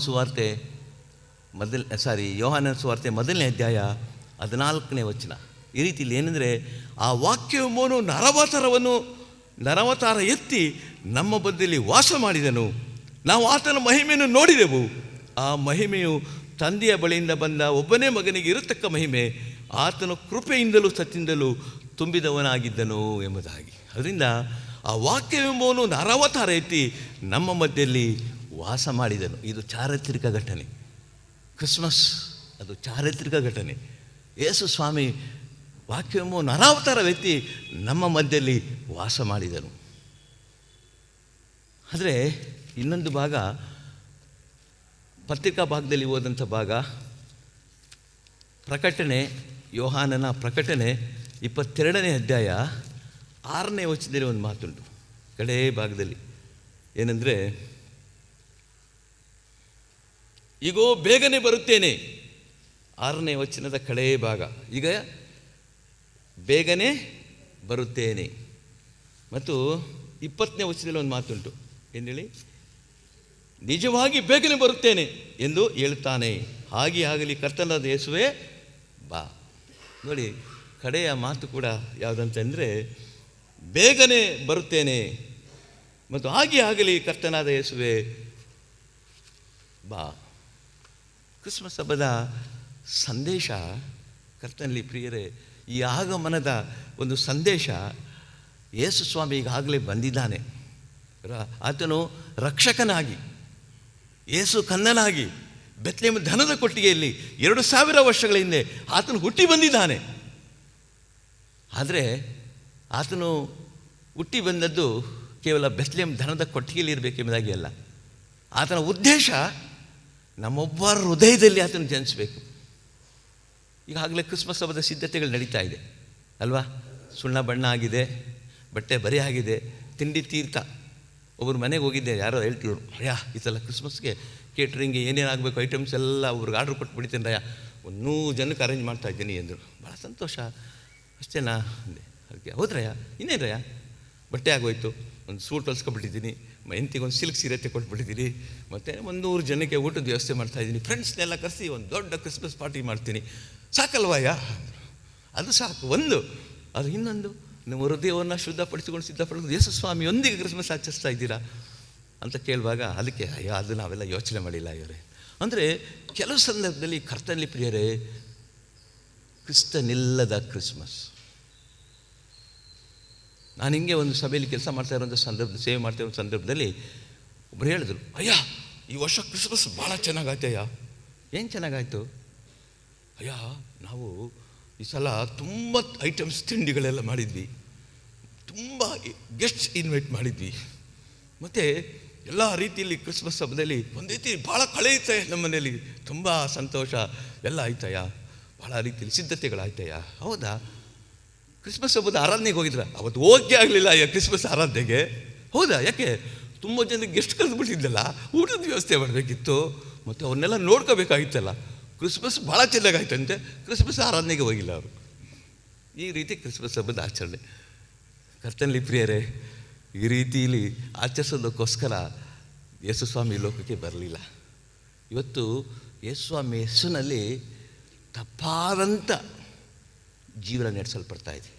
ಒಂದು ತಮಿಳು ಗಾದೆ ಅಂದರೆ ಯೇಸುನಾಥ ಒಂದಾರ್ ಸರೈ ಮಾಡಲು ತೆರೆಂದಾರ್ ಅಂತ ಅಲ್ವಾ? ಯೇಸುಸ್ವಾಮಿ ಬಂದರು ಏನಕ್ಕೆ? ಸರೈ ಮಾಡಲು ತೆರೆಯೋಕ್ಕಂತೆ. ಯೇಸುಸ್ವಾಮಿ ಅದಕ್ಕೆ ಬಂದಿಲ್ಲ. ಯೇಸುಸ್ವಾಮಿ ಬಂದಿದ್ದು ನನ್ನ ನಿನ್ನ ಹೃದಯದಲ್ಲಿ ಜೀವಿಸೋದಕ್ಕೋಸ್ಕರ, ನನ್ನ ನಿನ್ನ ಹೃದಯದಲ್ಲಿ ಜನಿಸೋದಕ್ಕೋಸ್ಕರ. ಕರ್ತನಲ್ಲಿ ಪ್ರಿಯರೇ, ಈಗಾಗಲೇ ಕ್ರಿಸ್ಮಸ್ ಹಬ್ಬ ಹತ್ರ ಆಯಿತು. ಇನ್ನು ಕೆಲವು ದಿನಗಳಲ್ಲಿ ಹಬ್ಬದ ಆಚರಣೆ ಇದೆ. ಸಂತೋಷ ಪಡೋಣ, ಆಚರಿಸೋಣ, ತಪ್ಪಲ್ಲ. ಆದರೆ ಒನ್ ಸೈಡೆಡ್ ಆಗಬಾರ್ದು, ಬರೀ ಸೆಲೆಬ್ರೇಷನ್. ನಾನು ಯಾವಾಗಲೂ ಹೇಳ್ತಾ ಇರ್ತೀನಿ, ಕ್ರಿಸ್ಮಸ್ ಹಬ್ಬ ಅದು ಆಚರಣೆ ಅಲ್ಲ, ಅದೊಂದು ವೈಯಕ್ತಿಕ ಅನುಭವ. ಯೇಸು ಸ್ವಾಮಿ ಹೆಸರಲ್ಲಿ ಸೆಲೆಬ್ರೇಷನ್ ಮಾಡೋದಲ್ಲ. ನಾನು ಯಾವಾಗಲೂ ಹೇಳ್ತಾ ಇರ್ತೀನಿ, ಒಬ್ಬ ಶ್ರೀಮಂತನಿಗೆ ಎಷ್ಟೋ ವರ್ಷ ಮಕ್ಕಳಿರಲಿಲ್ವಂತೆ. ಅಪರೂಪಕ್ಕೆ ಒಂದು ಮಗು ಆಯಿತು, ಗಂಡು ಮಗು. ಭಾಳ ಸಂತೋಷ. ಅದಕ್ಕೆ ಅವನೊಂದು ದೊಡ್ಡ ಪಾರ್ಟಿ ಏರ್ಪಾಡು ಮಾಡಿದಂತೆ, ಒಂದು ಕಾರ್ಯಕ್ರಮ, ಸೆಲೆಬ್ರೇಷನ್. ಎಲ್ಲ ಸ್ನೇಹಿತರನ್ನೆಲ್ಲ ಕರೆದು ಒಂದು ದೊಡ್ಡ ಸಾವಿರಾರು ಜನರನ್ನು ಕರೆದು ಇದ್ದಂತೆ. ಮತ್ತು ದೊಡ್ಡ ಶ್ರೀಮಂತ. ಹಾಗಾಗಿ ಆ ಸೆಲೆಬ್ರೇಷನ್ ದಿವಸ ಕೆಲಸದವಳ ಹತ್ರ ಮಗು ನೋಡ್ಕೊಳ್ಳೋಕ್ಕೆ ಬಿಟ್ಟಿದ್ರಂತೆ. ಅವಳು ಕೈಲಿ ಎತ್ಕೊಂಡು ಸಾಕಾಗೋಯ್ತು, ಬೆಡ್ ಮೇಲೆ ಮಲಗಿಸ್ಬಿಡ್ಲಂತೆ. ಆಮೇಲೆ ಈ ಗೆಸ್ಟ್ಗಳೆಲ್ಲ ಬರ್ತಾರಲ್ಲ, ಬಂದು ಎಲ್ಲಿ ಮಗು ಅಂದ್ಬಿಟ್ಟು ಬಂದು ನೋಡ್ತಾರೆ, ಮಗು ಅಲ್ಲಿದೆ. ಗಿಫ್ಟ್ಗಳು ತಂದು ಆ ಮಲಗಿತ್ತಲ್ಲ ಬೆಡ್ ಮೇಲೆ ಇಟ್ಟು ಹೊಟ್ಟೋದ್ರು. ಆ ಬೆಡ್ ರಾಷ್ಟ್ರೀಯಾಗಿ ಮಗು ಮೇಲೆ ಬಿತ್ತು. ಇವರೆಲ್ಲ ಬಂದಂಥ ಸೆಲೆಬ್ರೇಷನ್ ಎಲ್ಲ ಬ್ಯುಸಿ ಆಗಿಬಿಟ್ಟವ್ರೆ. ಆಮೇಲೆ ಸೆಲೆಬ್ರೇಷನ್ ಮುಗಿದ ಮೇಲೆ ಮಗು ಇಲ್ಲಿ ಅಂತ ಹುಡುಕ್ತಾರೆ, ಯಾರಿಗೂ ಗೊತ್ತಿಲ್ಲ. ಅವಳು ಹೆಂಡ್ತಿ ಕೇಳಿದ್ರೆ ಕೆಲಸದೊಳ ಹತ್ರ ಕೊಟ್ಟಿದ್ದೆ, ಕೆಲಸದೊಳಗೆ ಕೊಟ್ಟರೆ ಅಲ್ಲಿಟ್ಟಿದೆ, ಎಲ್ಲೂ ಕಾಣ್ತಾ ಇಲ್ಲ. ಕೊನೆಗೆ ಡೌಟ್ ಬಂದು ಆ ಗಿಫ್ಟ್ಗಳನ್ನೆಲ್ಲ ತೆಗೆದು ನೋಡಿದ್ರೆ ಆ ಗಿಫ್ಟ್ ರಾಶಿಯೊಳಗೆ ಉಸಿರು ಕಟ್ಟಿ ಸತ್ತೋಗಿತ್ತಂತೆ. ಇವತ್ತು ಕ್ರಿಸ್ಮಸ್ ಹಬ್ಬದ ಸ್ಥಿತಿ ಕೂಡ ಇದೇ ರೀತಿಲಿ ಆಗಿದೆ. ಏನೆಂದರೆ ಸೆಲೆಬ್ರೇಷನ್ ಯಾರಿಗೋಸ್ಕರ ಅವ್ರ ಮನೇಲಿ ಆ ಮಗು ಹುಟ್ಟಿದ್ದಕ್ಕೆ, ಆದರೆ ಮಗುನೇ ಮರೆತುಬಿಟ್ಟು ಇವರೆಲ್ಲ ಸೆಲೆಬ್ರೇಟ್ ಮಾಡಿ ಆ ಮಗುನೇ ಉಸಿರು ಕಟ್ಟಿ ಸತ್ತೋಗಿ ನೋಡಿ ಅಲ್ಲಿ ಸಂತೋಷವಾಗಿ ದುಃಖಕ್ಕೆ ಅದು ಮಾರ್ಪಡ್ತು. ಇವತ್ತು ಕೂಡ ನಮ್ಮ ಕ್ರಿಸ್ಮಸ್ ಹಬ್ಬ ಸರಿಯಾದಂಥ ರೀತಿಯಲ್ಲಿ ಆಚರಣೆ ಮಾಡಲಿಲ್ಲ ಅಂದರೆ ಅದು ನಮ್ಮನ್ನು ದುಃಖಕ್ಕೆ ನಡೆಸ್ತದೆ. ಕ್ಷಣಿಕವಾದ ಸಂತೋಷ ನಿಮಗೆ ಸಿಗ್ಬೋದು, ಆದರೆ ಶಾಶ್ವತವಾದ ದುಃಖಕ್ಕೆ ಅದು ನಮ್ಮನ್ನು ನಡೆಸ್ತದೆ. ಅದರಿಂದ ಕರ್ತನಲ್ಲಿ ಪ್ರಿಯರೇ, ಕ್ರಿಸ್ಮಸ್ ಹಬ್ಬನ ಆಚರಣೆ ಮಾಡೋದಕ್ಕೆ ಮುಂಚಿತವಾಗಿ ನಮ್ಮನ್ನು ಅವಲೋಕಿಸ್ಕೊಳ್ಬೇಕು. 2000 ವರ್ಷಗಳಿಂದ ಯೇಸುಸ್ವಾಮಿ ನರಾವತಾರ ಎತ್ತಿ, ನೋಡಿ ಸ್ಪಷ್ಟವಾಗಿ ಹೇಳ್ತೇನೆ, ಆ ವಾಕ್ಯವು ನರಾವತಾರ ಎತ್ತಿ ನಮ್ಮ ಮಧ್ಯದಲ್ಲಿ ವಾಸ ಮಾಡಿದನು. ನಾವು ಆತನ ಮಹಿಮೆಯನ್ನು ನೋಡಿದೆವು. ಆ ಮಹಿಮೆಯು ತಂದೆಯ ಬಳಿಯಿಂದ ಬಂದ ಒಬ್ಬನೇ ಮಗನಿಗೆ ಇರತಕ್ಕ ಮಹಿಮೆ, ಆತನು ಕೃಪೆಯಿಂದಲೂ ಸತ್ಯದಿಂದಲೂ ತುಂಬಿದವನಾಗಿದ್ದನು ಎಂಬುದಾಗಿ ಇಲ್ಲಿ ಬರೆಯಲ್ಪಟ್ಟಿದೆ. ಆದರೆ ನೋಡಿ, ಈ ಇಂದಿನ ವಚನದಲ್ಲಿ ಒಂದು ಮಾತಿದೆ ಅಂದರೆ, ನಿಜವಾದ ಬೆಳಕು, 9ನೇ ವಚನ, ನಿಜವಾದ ಬೆಳಕು ಲೋಕಕ್ಕೆ ಬರುವುದಾಗಿತ್ತು. ಆ ಬೆಳಕೆ ಪ್ರತಿ ಮನುಷ್ಯನಿಗೂ ಬೆಳಕನ್ನು ಕೊಡುವಂಥದ್ದು. ಆತನು ಲೋಕದಲ್ಲಿ ಇದ್ದನು ಮತ್ತು ಲೋಕವು ಆತನ ಮೂಲಕವಾಗಿ ಉಂಟಾಯಿತು, ಆದರೂ ಲೋಕವು ಆತನನ್ನು ಅರಿಯಲಿಲ್ಲ. ಆತನು ತನ್ನ ಸ್ವಾಸ್ಥ್ಯಕ್ಕೆ ಬಂದನು, ಆದರೆ ಸ್ವಂತ ಜನರು ಆತನನ್ನು ಅಂಗೀಕರಿಸಲಿಲ್ಲ. ಕರ್ತನಲ್ಲಿ ಪ್ರಿಯರೇ, ಬೆಳಕು ಬಂದಿದೆ, ಯೇಸುಸ್ವಾಮಿ ನರಾವತಾರ ಆಗಿದೆ, ಯೇಸುಸ್ವಾಮಿ ನಮಗೋಸ್ಕರ ಹುಟ್ಟಿ ಬಂದಿದ್ದಾನೆ. ಆದರೆ ನಾವು ಆತನ ಸ್ವೀಕರಿಸ್ತಾ ಇದ್ದೀವಾ? ಇಲ್ಲಿ ಬರೆಯಲ್ಪಟ್ಟಿದೆ ಅಂದರೆ, ಆದರೆ ಸ್ವಂತ ಜನರು ಆತನನ್ನು ಸ್ವೀಕರಿಸಲಿಲ್ಲ. ಆದರೆ ಆ ಗುಂಪಿಗೆ ನಾನು ನೀನು ಸೇರಬಾರ್ದು. ಯೇಸುಸ್ವಾಮಿ ಆತನ ಸ್ವೀಕರಿಸುವುದಕ್ಕೋಸ್ಕರ ಈ ಲೋಕಕ್ಕೆ ಬಂದಿದ್ದಾನೆ. ಇದು ಒಂದು ಭಾಗ. ಮತ್ತು ಎರಡನೇದಾಗಿ ಕರ್ತನಲ್ಲಿ ಪ್ರಿಯರೇ, ಮಾರನಾಥ ಅಂದರೆ ಕರ್ತನೆ ಬಾ. ನಾನು ಆಗಲೇ ಹೇಳಿದೆ, ಈ ಪದ ಒಂದು ಅರಮಿಕ್ ಭಾಷೆಯ ಒಂದು ಪದ. ಅಂದರೆ ಬನ್ನಿ ಪ್ರಭು ಅಥವಾ ಅವರ್ ಲಾರ್ಡ್ ಕಮ್ ಅಂಥೇಳಿ ಇದೊಂದು ಪ್ರಾರ್ಥನಾ ಪೂರ್ವಕವಾಗಿರುವಂಥ ಒಂದು ಪದ. ಇವತ್ತು ನಾವು ಆತನನ್ನು ನಮ್ಮ ಹೃದಯದ ರಾಜನಾಗಿ ಸ್ವೀಕರಿಸುವಂಥ ಒಂದು ಪದ. Come lord, our lord come, ಬನ್ನಿ ಪ್ರಭು, ಯೇಸುವೆ ಬಾ, ನನ್ನ ಹೃದಯದೊಳಗೆ ಬಾ, ನನ್ನ ಜೀವನದಲ್ಲಿ ಬಾ, ನನ್ನ ಕಾರ್ಯದಲ್ಲಿ ಬಾ, ನನ್ನೊಳಗೆ ಜೀವಿಸು, ನಾನು ನಿನ್ನವನು, ನಾನು ನಿನ್ನವಳು ಎಂಬುದಾಗಿ ತೆಗೆದುಕೊಳ್ಳುವಂಥ ಒಂದು ತೀರ್ಮಾನದ ಒಂದು ಸಂದರ್ಭ ಇದು ಮಾರನಾಥ ಎನ್ನುವಂಥ ಪದದ ಅರ್ಥ. ಆದರೆ ಕರ್ತನೆ ಪ್ರಿಯ ಇದು ಮತ್ತು ಕ್ರೈಸ್ತ ಎರಡು ದಿಗಂತಗಳು ಯಾವುದು ಗೊತ್ತಾ? ಯೇಸು ಸ್ವಾಮಿಯ ಜನನ. ಇನ್ನೊಂದು ದಿಗಂತ ಯಾವುದು ಗೊತ್ತಾ? ಯೇಸು ಸ್ವಾಮಿಯ ಎರಡನೇ ಬರೋಣ. ಎರಡೂ ಕೂಡ ಭಾಳ ಪ್ರಾಮುಖ್ಯವಾದದ್ದು. ಆದರೆ ಇವತ್ತು ನಾವೇನು ಮಾಡ್ತೀವಿ ಅಂದರೆ ಒಂದಕ್ಕೆ ಮಾತ್ರ ಪ್ರಾಮುಖ್ಯ ಕೊಡ್ತೇವೆ, ಇನ್ನೊಂದನ್ನು ಮರೆತು ಬಿಡ್ತೇವೆ. ಅದರಿಂದ ನಿಮಗೆ ಇದ್ರ ಇತಿಹಾಸ ನಾನು ಒಂದು ಓದ್ತಾ ಇದ್ದೆ ಕರ್ತನಲ್ಲಿ ಪ್ರಿಯರೇ. ನಿಮ್ಗೆ ಇನ್ನೊಂದು ವಿಶೇಷ ಗೊತ್ತಾ? ಈ ಅಡ್ವೆಂಟ್ ಡೇಸ್ ಅಂದರೆ ಏನು ಗೊತ್ತಾ? ಇದೊಂದು ಸಿದ್ಧತೆ ದಿನಗಳು. ಮತ್ತು ನೋಡಿ, ಈ ಕಲರ್ ಗೊತ್ತಾ? ಪರ್ಪಲ್. ಯಾಕೆ ಅಂತ ಗೊತ್ತಾ ನಿಮಗೆ? ಇದು ರಿಪೆಂಟೆನ್ಸ್ ಗುರುತು. ಪೆನಿಟೆನ್ಸ್, ರಿಪೆಂಟೆನ್ಸ್ ಅಂದರೆ ಅದರ ಗುರುತೇನೆಂದರೆ ನೋಡಿ, ಲೆಂಟನ್ ಡೇಸ್ಗೆ ಆ್ಯಶ್ ವೆಡ್ನೆಸ್ಡೇಗೆ ಈ ಕಲರ್ ಸ್ಟಾರ್ಟ್ ಆಗುತ್ತೆ. ಎಲ್ಲಿವರೆಗೆ? ಹೋಲಿ ಸಾಟರ್ಡೇವರೆಗೂ ಈ ಕಲರ್ ಹಾಕ್ತೀವಿ. ಯಾಕೆ ಹೇಳಿ? ಪರ್ಪಲ್ ಅಂತೇಳಿದ್ರೆ ಇದಕ್ಕೊಂದು ಮೀನಿಂಗ್ ಇದೆ. ಸುಮ್ಮನೆ ಎಲ್ಲ ಹಾಕೊಂಡಿರೋದು ಇದನ್ನು. ಅದೊಂದು ರಿಪೆಂಟೆನ್ಸ್, ಪೆನಿಟೆನ್ಸ್, ಮತ್ತು ಒಂದು ನಮ್ಮನ್ನು ಒಂದು ರೀತಿಯಲ್ಲಿ ಸಿದ್ಧತೆ ಮಾಡಿಕೊಳ್ಳುವಂಥದ್ದು, ನಮ್ಮನ್ನು ನಮ್ಮ ಪಾಪಗಳಿಗೋಸ್ಕರ ಪಶ್ಚಾತ್ತಾಪ ಪಡುವಂಥದ್ದು. ಯಾಕೆಂದರೆ ಮತ್ತು ಇನ್ನೊಂದು ಇದನ್ನು ಭಾಳ ಚೆನ್ನಾಗಿ ಹೇಳ್ತಾರೆ, ಏನಂದರೆ ಈ ಪಶ್ಚಾತ್ತಾಪಕ್ಕೆ ಸಂಬಂಧಪಟ್ಟಂಥ ಕಲರ್ ಇದು ಇದು ಈ ಪರ್ಪಲ್ ಕಲರ್. ಅದರಿಂದ ಕ್ರಿಸ್ತನ ಆಗಮನದ ಕಾಲ ಮತ್ತು ಈ ಲೆಂಟನ್ ಡೇಸ್ ಎರಡೂ ಕೂಡ ಒಂದಕ್ಕೊಂದು ಸಂಬಂಧ ಉಳ್ಳಂಥದ್ದು. ಅದರಿಂದ ಇದಕ್ಕೆ ಏನು ಹೇಳ್ತಾರೆ ಗೊತ್ತಾ? ಇದಕ್ಕೆ ಅಡ್ವೆಂಟಿಗೆ ಇನ್ನೊಂದು ಹೆಸರು ವಿಂಟರ್ ಲೆಂಟ್ ಅಂತ. ವಿಂಟರ್ ಲೆಂಟ್ ಅಂದರೆ ಚಳಿಗಾಲದ ಉಪವಾಸ ಅಂತ. ಮತ್ತು ಇದೊಂದು ಲಿಟಲ್ ಲೆಂಟ್, ಚಿಕ್ಕ ಉಪವಾಸ. ಯಾಕೆಂದರೆ ಇದು ಸ್ವಲ್ಪ ದಿನ, 40 ದಿವಸ ಇರಲ್ಲ, ಕಡಿಮೆ ಇರುತ್ತೆ. ಅದಕ್ಕಿಂತ ಲಿಟಲ್ ಲೆಂಟ್ ಅಂತೇಳಿ ಕರೀತಾರೆ. ಅಂದರೆ ಕ್ರಿಸ್ತ ಜಯಂತಿ ಇಂದಿನ 4ನೇ ಭಾನುವಾರದಂದು ಅದು ಅಲ್ಲಿವರೆಗೂ ಅದಿರ್ತದೆ. ಯಾವಾಗ? 4 ಭಾನುವಾರಗಳು ಮಾತ್ರ. ಆದರೆ ಲೆಂಟ್ ಡೇಸ್ ಇರುತ್ತಲ್ಲ, 40 ದಿವಸ ಇರ್ತದೆ. ಅದರಿಂದ ಇದು ಈ ಕಲರ್ ಪರ್ಪಲ್ ಆಗಿದೆ, ವೈಲೆಟ್ ಅಥವಾ ಪರ್ಪಲ್. ಅದರ ಉದ್ದೇಶ ಏನಂದರೆ ಈ ಪೆನಿಟೆನ್ಸ್, ಪಶ್ಚಾತ್ತಾಪ, ನಮ್ಮನ್ನು ನಾವು ಸಿದ್ಧ ಮಾಡಿಕೊಳ್ಳುವಂಥದ್ದು, ಪಾಪಕ್ಕೋಸ್ಕರ ಪಶ್ಚಾತ್ತಾಪ ಪಡುವಂಥದ್ದು. ಅದರ ಕಲರ್ ಇದು. ಅದರಿಂದ ಕರ್ತನಲ್ಲಿ ಪ್ರಿಯರೇ, ಈ ಕ್ರಿಸ್ಮಸ್ ಹಬ್ಬಕ್ಕೆ ಕೂಡ ಸಿದ್ಧತೆ ಬೇಕು. ನಾವು ಲೆಂಟನ್ ಡೇಸ್ಗೆ ಮಾತ್ರ 40 ದಿವಸ ಭಾಳ ಸಿದ್ಧತೆಗಳು ಎಲ್ಲ ಇರ್ತದೆ ಅಲ್ವಾ? ಅವಾಗ ಕೆಲವ್ರು ಏನು ಮಾಡ್ತಾರೆ, 40 ದಿವಸ ಮಾಂಸ ತಿನ್ನಲ್ಲ, ಹೂ ಮುಡಿಯಲ್ಲ, ಅಥವಾ ಕೆಲವು ಭಾಳ ಸರಳ ಜೀವನ ಮತ್ತು ಬೇರೆ ಬೇರೆ ರೀತಿಯಲ್ಲಿ ಕೆಲವು ದುರಭ್ಯಾಸ ದುಶ್ಚಟದವ್ರು ಬಿಟ್ಟುಬಿಡ್ತಾರೆ ಕೆಲವರು ಆ 40 ದಿವಸ ಮಾತ್ರ. ಆಮೇಲೆ ಬೇರೆ ರೀತಿ ಒಂದು ಸಿದ್ಧತೆ, ಯಾಕೆ ಗುಡ್ ಫ್ರೈಡೇ, ಈಸ್ಟರ್ಗೋಸ್ಕರ ಅಂತ. ಆದರೆ ಕ್ರಿಸ್ಮಸ್ಗೂ ಕೂಡ ಸಿದ್ಧತೆ ಬೇಕು, ಗೊತ್ತಾಯ್ತಲ್ಲ? ಇದಕ್ಕೂ ಕೂಡ ಸಿದ್ಧತೆ ಬೇಕು. ಏನಂದರೆ ಇದಕ್ಕೆ ನಾನು ಆಗಲೇ ಹೇಳ್ದಂಗೆ ಈ ವಿಂಟರ್ ಲೆಂಟ್ ಅಂತ ಇದಕ್ಕೆ ಇನ್ನೊಂದು ಹೆಸರು, ಅಥವಾ ಲೆಂಟಲ್ ಲೆಂಟ್ ಅಂತ, ಚಿಕ್ಕ ಉಪವಾಸ ಅಂತೇಳಿ. ಅದರಿಂದ ಕರ್ತನಲ್ಲಿ ಪ್ರಿಯರು, ಕ್ರಿಸ್ಮಸ್ ಹಬ್ಬದ ಈ ದಿನಗಳಲ್ಲಿ ನಮ್ಮನ್ನು ನಾವು ಸಿದ್ಧ ಮಾಡಿಕೊಳ್ಬೇಕು. ಯಾಕೆಂದರೆ ಯೇಸು 2000 ವರ್ಷಗಳ ಹಿಂದೆ ನನ್ನನ್ನು ನೀನು ರಕ್ಷಿಸೋಕ್ಕೋಸ್ಕರ ಆತನು ಈ ಲೋಕದಲ್ಲಿ ಹುಟ್ಟಿ ಬಂದಿದ್ದಾನೆ. ಅದಕ್ಕೋಸ್ಕರ ನಾವು ಸಿದ್ಧ ಮಾಡಿಕೊಳ್ಳೋಣ, ನಮ್ಮನ್ನು ಪರೀಕ್ಷಿಸಿಕೊಳ್ಳೋಣ, ನಮ್ಮ ಹೃದಯವನ್ನು ಶುದ್ಧಪಡಿಸಿಕೊಂಡು ಸಿದ್ಧಪಡಿಸಿಕೊಂಡು ಕ್ರಿಸ್ತನೊಂದಿಗೆ ಕ್ರಿಸ್ಮಸ್ ಹಬ್ಬವನ್ನು ಆಚರಿಸ್ಬೇಕು. ಆಫ್ರಿಕಾ ದೇಶದಲ್ಲಿ ಕ್ರಿಸ್ಮಸ್ ಹಬ್ಬ ಆಚರಿಸ್ಬೇಕಾದ್ರೆ ಒಂದು ವಿಶೇಷ ಸಂಪ್ರದಾಯ ಇದೆಯಂತೆ. ಹೆಂಗೆ ಅಂದರೆ ಅವ್ರ ಮನೆಯನ್ನೆಲ್ಲ ಚೆನ್ನಾಗಿ ಶುದ್ಧಪಡಿಸ್ತಾರಂತೆ. ಕ್ರಿಸ್ಮಸ್ ಹಿಂದಿನ ದಿನ ಎಲ್ಲ ಶುದ್ಧ ಮಾಡಿ ಕಿಟಿಕಿ ಬಾಗಿಲೆಲ್ಲ ತೆಗೆದು ಬಿಟ್ಬಿಡ್ತಾರಂತೆ.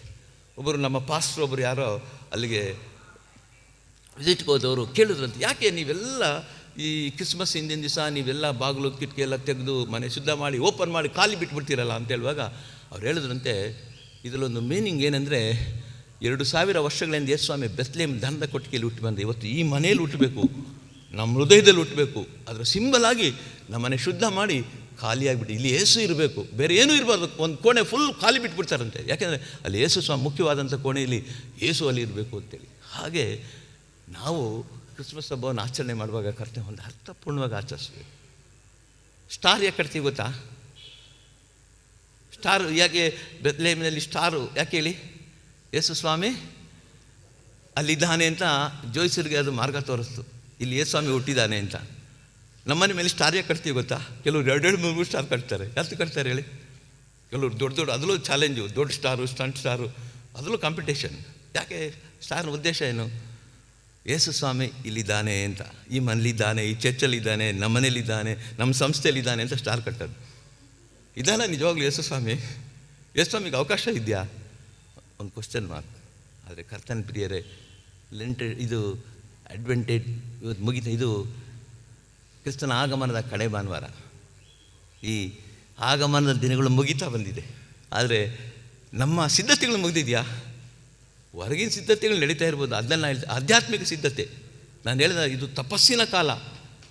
ಪೆನಿಟೆನ್ಸ್ ಅಂದರೆ ತಪಸ್ಸು ಮೂಲಕ ನಮ್ಮನ್ನು ಸಿದ್ಧ ಮಾಡ್ಕೊಳ್ಳುವಂಥದ್ದು ತಪಸ್ಸಿನ ಕಾಲ ಇದು, ಈ ಅಡ್ವೆಂಟ್ ಅಂತ ಹೇಳಿದ್ರೆ. ಅದರಿಂದ ನಾವು ಸಿದ್ಧಪಡಿಸಿಕೊಂಡು ಕ್ರಿಸ್ತನೊಂದಿಗೆ ಈ ಕ್ರಿಸ್ಮಸ್ ಹಬ್ಬವನ್ನು ಆಚರಿಸಬೇಕೆಂಬುದಾಗಿ ಯೇಸು ಸ್ವಾಮಿ ನಮ್ಮಿಂದ ಬಯಸ್ತಾನೆ. ಮತ್ತು ಎರಡನೇದಾಗಿ ನಾವು ನಂಬಿರುವಂಥ ಯೇಸು ಸ್ವಾಮಿ ಮತ್ತೊಮ್ಮೆ ಈ ಲೋಕಕ್ಕೆ ರಾಜಾದಿರಾಜನಾಗಿ ನ್ಯಾಯಾಧಿಪತಿಯಾಗಿ ಈ ಲೋಕಕ್ಕೆ ಬರಲಿಕ್ಕಿದ್ದಾನೆ. ಅದರಿಂದ ಮುಖ್ಯವಾಗಿ ನಾನು ನಿಮಗೆ ಹೇಳುವಂಥದ್ದೇನೆಂದರೆ, ಕ್ರಿಸ್ಮಸ್ ಹಬ್ಬದ ಆ ಸಿದ್ಧತೆಯ ಜೊತೆಗೆ ನಾವು ಕೂಡ ನಾವು ಆತನ ಎರಡನೇ ಬರೋಣಕ್ಕೆ ಸಿದ್ಧ ಮಾಡ್ಕೊಳ್ಬೇಕು. ಒಂದು ವಿಷಯ ತಿಳ್ಕೊಳ್ಬೇಕೆಂದ್ರೆ, ನಾವು ನಂಬಿರುವಂಥ ದೇವರು ಸತ್ತಂಥ ದೇವರಲ್ಲ, ಅದನ್ನು ಜೀವಂತವಾದಂಥ ದೇವರಾಗಿದ್ದಾನೆ. ಆತನು ಮರಣವನ್ನು ಜಯಿಸಿ ಪುನರುತ್ಥಾನ ಹೊಂದ ದೇವರಾಗಿದ್ದಾನೆ. ಅದರಿಂದ ಆತನು ಮತ್ತೊಮ್ಮೆ ಈ ಲೋಕಕ್ಕೆ ಬರಲಿಕ್ಕಿದ್ದಾನೆ ನ್ಯಾಯಾಧಿಪತಿಯಾಗಿ, ರಾಜಾದಿರಾಜನಾಗಿ. ನಾವೊಬ್ಬೊಬ್ಬರು ಕೂಡ ಆತನಿಗೆ ಲೆಕ್ಕ ಒಪ್ಪಿಸಬೇಕಾಗಿದೆ, ನಮ್ಮ ಜೀವನ ಯಾವ ರೀತಿ ಕಳೆದಿದ್ದೇವೆ ಅಂತೇಳಿ. ಅದರಿಂದ ಆ ಒಂದು ತಿಳುವಳಿಕೆ ನಮಗಿರಬೇಕು. ಮತ್ತು ಎರಡನೇದಾಗಿ ಕರ್ತನ ಬರುವಿಕೆಗೋಸ್ಕರ ತಾಳ್ಮೆಯಿಂದ ಕಾಯ್ತಿರಬೇಕು. ನಾನಾಗಲೇ ಹೇಳಿದೆ, ಇವತ್ತಿನ ಮುಖ್ಯ ಸಬ್ಜೆಕ್ಟೇ ಅದು. ಏನೆಂದರೆ ಕಾಯುವ ಜೀವನ ನಮ್ಮದಿರಬೇಕು. ಆ ಜಾನ್ ತನ್ನ ತಂದೆ ಜಿಮ್ಗೋಸ್ಕರ ಕಾಯ್ತಾ ಇದ್ದ. ಆದರೆ ನಾವು ಕಾಯ್ತಾ ಇದ್ದೇವಾ? ಸ್ವಾಮಿ ಬರ್ತಾನೆ, ನಾನು ಸ್ವಾಮಿ ಬಳಿಗೆ ಹೋಗ್ತೀನಿ, ನನಗೆ ನಿತ್ಯ ಜೀವ ಸಿಗ್ತದೆ, ಆ ನಿರೀಕ್ಷೆ ಇದೆಯಾ? ಆ ಹೋಪ್ ಇದೆಯಾ ನಮ್ಮಲ್ಲಿ? ನಾವು ಪ್ರಶ್ನೆ ಮಾಡ್ಕೊಳ್ಬೇಕು. ಕರ್ತನಲ್ಲಿ ಪ್ರಿಯರೇ, ಯೇಸುಸ್ವಾಮಿ ಲೋಕಕ್ಕೆ ಬಂದಿದ್ದೇನು ಗೊತ್ತಾ? ಯಾಕೆ ಬಂದರು ಹೇಳಿ ಯೇಸುಸ್ವಾಮಿ ಲೋಕಕ್ಕೆ? ಆತನ ಹೆಸರಲ್ಲಿ ಕ್ರಿಸ್ಮಸ್ ಹಬ್ಬ ಮಾಡಿಕೊಂಡು ತಿಂದು ಕುಡಿದು ಮಜಾ ಮಾಡಿಂತಾನ? ಅಲ್ಲ, ನಮ್ಮನ್ನು ಪರಲೋಕ ರಾಜ್ಯಕ್ಕೆ ಸೇರಿಸೋದಕ್ಕೋಸ್ಕರ ಯೇಸುಸ್ವಾಮಿ ಯಾಕೆ ಬರ್ತಾರೆ ಗೊತ್ತಾ? ತನ್ನ ಬಳಿಗೆ ನಮ್ಮನ್ನು ಕರ್ಕೊಂಡೋಗೋದಕ್ಕೆ. ಅದರಿಂದ ನಮ್ಮನ್ನು ನಾವು ಸಿದ್ಧ ಮಾಡಿಕೊಳ್ಬೇಕು. ಅದರಿಂದ ಕರ್ತನಲ್ಲಿ ಪ್ರಿಯರೇ, ನಾವು ಕ್ರಿಸ್ತನ ಬರೋಣಕ್ಕೋಸ್ಕರ ಭಯಪಡಬೇಕಾಗಿಲ್ಲ. ಅಯ್ಯೋ ಯೇಸುಸ್ವಾಮಿ ಬಂದ್ಬಿಡ್ತಾನೆ, ಏನು ಯಾರು ತೀರಿಸ್ತಾನೋ, ಭಯಪಡಬೇಕಾಗಿಲ್ಲ. ನಾವು ಸಿದ್ಧ ಮಾಡಿಕೊಳ್ಬೇಕು, ತಾಳ್ಮೆಯಿಂದ ಕಾಯ್ತಾ ಇರಬೇಕು. ಯೇಸುಸ್ವಾಮಿ ಬರ್ತಾನೆ. ಅದರಿಂದನೇ ನೋಡಿ, ಒಂದು ಸಂಗೀತದಲ್ಲಿ ಆತನ ಬರೋ ದಿನ ಆತನ ಭಕ್ತರಿಗೆ ಸಂತೋಷದ ದಿನ.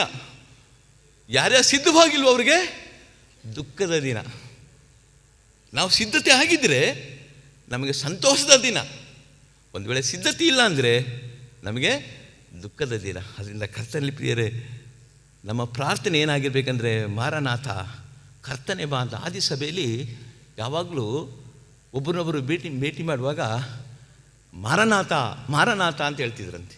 ಈಗ ಕೆಲವರು ಪ್ರೈಸ್ ದ ಲಾರ್ಡ್ ಅಂತ ಹೇಳ್ತಾರೆ, ಹಲ್ಲೆಲೂಯಾ ಅಂತ ಹೇಳ್ತಾರೆ ಅಲ್ವಾ? ಹಾಗೆ ಆದಿ ಸಭೆಯಲ್ಲಿ ಪ್ರಶ್ನೆ ಏನು ಹೇಳ್ತಿದ್ರು ಗೊತ್ತಾ?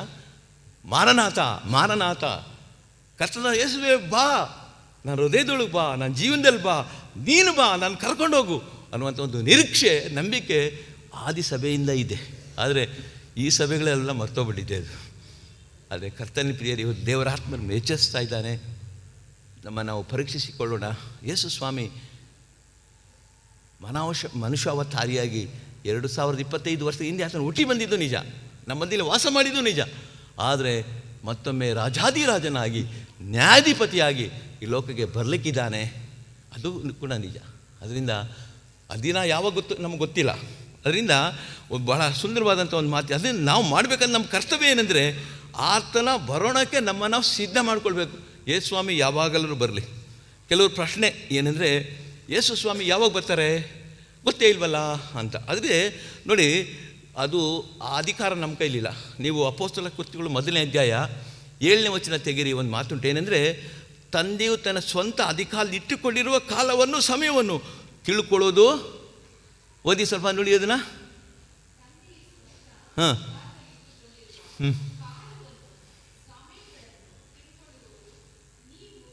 ನಿಮ್ಮ ಕೆಲಸ ಅಲ್ಲ, ಅದು ನಮ್ಮ ಕೆಲಸ ಅಲ್ಲ, ಗೊತ್ತಾಯ್ತಲ್ಲ, ಅದು ನಮಗೆ ಬೇಕಾಗಿಲ್ಲ. ಯೇಸುಸ್ವಾಮಿ ಯಾವಾಗಾದರೂ ಬರಲಿ. ಅದನ್ನೇ ಇಲ್ಲಿ ಅಪೊಸ್ತಲರ ಕೃತ್ಯ 1:7 ಎಂದರೆ ತಂದೆಯು ಸ್ವಂತ ಅಧಿಕಾರದಲ್ಲಿ ಇಟ್ಟುಕೊಂಡಿರುವ ಕಾಲವನ್ನು ಸಮಯವನ್ನು ತಿಳ್ಕೊಳ್ಳೋದು ನಮ್ಮ ಕೆಲಸ ಅಲ್ಲ. ಅದು ನಮ್ಮ ಕೆಲಸ ಏನು? ನಾವು ಎಚ್ಚರದಿಂದಿರುವುದು. ಅದನ್ನ ಭಾಳ ಚೆನ್ನಾಗಿ ಹೇಳ್ತಾರೆ ನೋಡಿ. ದೇವರ ವಾಕ್ಯದಲ್ಲಿ ಒಂದು ಮಾತುಂಟು ಏನಂದರೆ ಲೂಕನ ಸುವಾರ್ತೆ 21:36 ವಚನ ಓದಿ. ಲೂಕನ ಸುವಾರ್ತೆ 21:36 ಹ್ಞೂ ಹ್ಞೂ ಹ್ಞೂ ಹ್ಞೂ ಹ್ಞೂ ಎಚ್ಚರವಾಗಿರಿ. ಆದರೆ ಬರುವುದಕ್ಕಿರುವ ಇವೆಲ್ಲವುಗಳಿಗಿಂತ ತಪ್ಪಿಸಿಕೊಳ್ಳುವುದಕ್ಕೂ ಮನುಷ್ಯ ಕುಮಾರನ ಮುಂದೆ ನಿಲ್ಲುವುದಕ್ಕೂ ಪೂರ್ವಶಕ್ತರಾಗುವಂತೆ ಎಲ್ಲ ಕಾಲಗಳಲ್ಲಿ ದೇವರಿಗೆ ವಿಜ್ಞಾಪನೆ ಮಾಡಿಕೊಳ್ಳುತ್ತಾ ಎಚ್ಚರವಾಗಿರಬೇಕು. ಪ್ರಾರ್ಥನೆಯ ಮೂಲಕ ನಮ್ಮನ್ನು ನಾವು ಎಚ್ಚರಪಡಿಸಿಕೊಳ್ಬೇಕು ಕರ್ತನಲ್ಲಿ ಪ್ರಿಯರೇ. ಅದರಿಂದ ಕರ್ತನಲ್ಲಿ ಪ್ರಿಯರೇ, ಯಾವಾಗ ಬರ್ತಾನೋ ಅದು ತಿಳ್ಕೊಳ್ಳೋದು ನಮ್ಮ ಕೆಲಸ ಅಲ್ಲ, ಆದರೆ ನಾವು ಸಿದ್ಧವಾಗಿರಬೇಕು. ಅದು ನಮ್ಮ ಕೆಲಸ. ದೇವರ ವಾಕ್ಯ ನಮಗೆ ಸ್ಪಷ್ಟವಾಗಿ ಅದು ತಿಳಿಸ್ತದೆ ನಾವು ಹೇಗೆ ಸಿದ್ಧವಾಗ್ಬೋದು ಅಂತೇಳಿದ್ರೆ, ಯೋಹಾನನ ಪತ್ರಿಕೆ 1ನೇ ಪತ್ರಿಕೆ 1ನೇ ಅಧ್ಯಾಯ 9ನೇ ವಚನದಲ್ಲಿ ಒಂದು ಸುಂದರವಾದಂಥ ಒಂದು ಮಾತುಂಟು. ಏನಂದರೆ, ಪಾಪಗಳನ್ನು ಒಪ್ಪಿಕೊಂಡು ಅರಿಕೆ ಮಾಡಿದರೆ ಆತ ರಕ್ತ ನಮ್ಮನ್ನು ಶುದ್ಧಿ ಮಾಡ್ತದೆ. ನಾವು ಮಾಡಬೇಕಂದ್ರೆ ನಮ್ಮ ಪಾಪವನ್ನು ಒಪ್ಪಿಕೊಂಡು ಅರಿಕೆ ಮಾಡಿ ಶುದ್ಧರಾಗಬೇಕು. ಅದರಿಂದ ನಾವು ನೋಡಿ 1ನೇ ಯೋಹಾನ 3:3 ಇನ್ನೊಂದು ಮಾತಿದೆ. 1 John 3:3 ಓದಿ.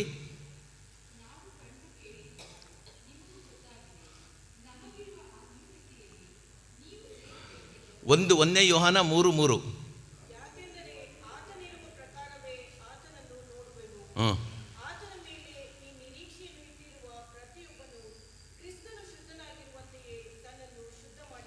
ಆತನ ಮೇಲೆ ನಿರೀಕ್ಷೆಯನ್ನು ಇಟ್ಟಿರುವ ಪ್ರತಿಯೊಬ್ಬನು ಕ್ರಿಸ್ತನು ಶುದ್ಧನಾಗಿರುವಂತೆ ತನ್ನನ್ನು ಶುದ್ಧ ಮಾಡಿಕೊಳ್ಳುತ್ತಾನೆ. ನಮ್ಮನ್ನು ಶುದ್ಧ ಮಾಡಿಕೊಳ್ಬೇಕು ಪ್ರಿಯರೇ. ದೇವರ ವಾಕ್ಯ ನಮ್ಮನ್ನು ಎಚ್ಚರಿಸ್ತಾ ಇದೆ. ಅದರಿಂದ ಮತ್ತು ನೋಡಿ, ದೇವರು ಯೇಸುಸ್ವಾಮಿ ಯಾವಾಗ ಬರ್ತಾನೆ ನಮಗೆ ಗೊತ್ತಿಲ್ಲ. ಮತ್ತಾಯ 24:36 ಆತನ 2ನೇ ಬರೋಣದ ವಿಷಯದಲ್ಲಿ ಮತ್ತಾಯ 24:36 ಏನೆಂದರೆ, ಇದಲ್ಲದೆ ಆದಿಂದ ವಿಷಯವು ನನ್ನ ತಂದೆಯೊಬ್ಬನಿಗೆ ತಿಳಿದೇ ಹೊರತು ಮತ್ತಾರಿಗೂ ತಿಳಿಯದು, ಮಗನಿಗೂ ತಿಳಿಯದು. ಓದಿ ದಯಮಾಡಿ ಮತ್ತಾಯ 24:36.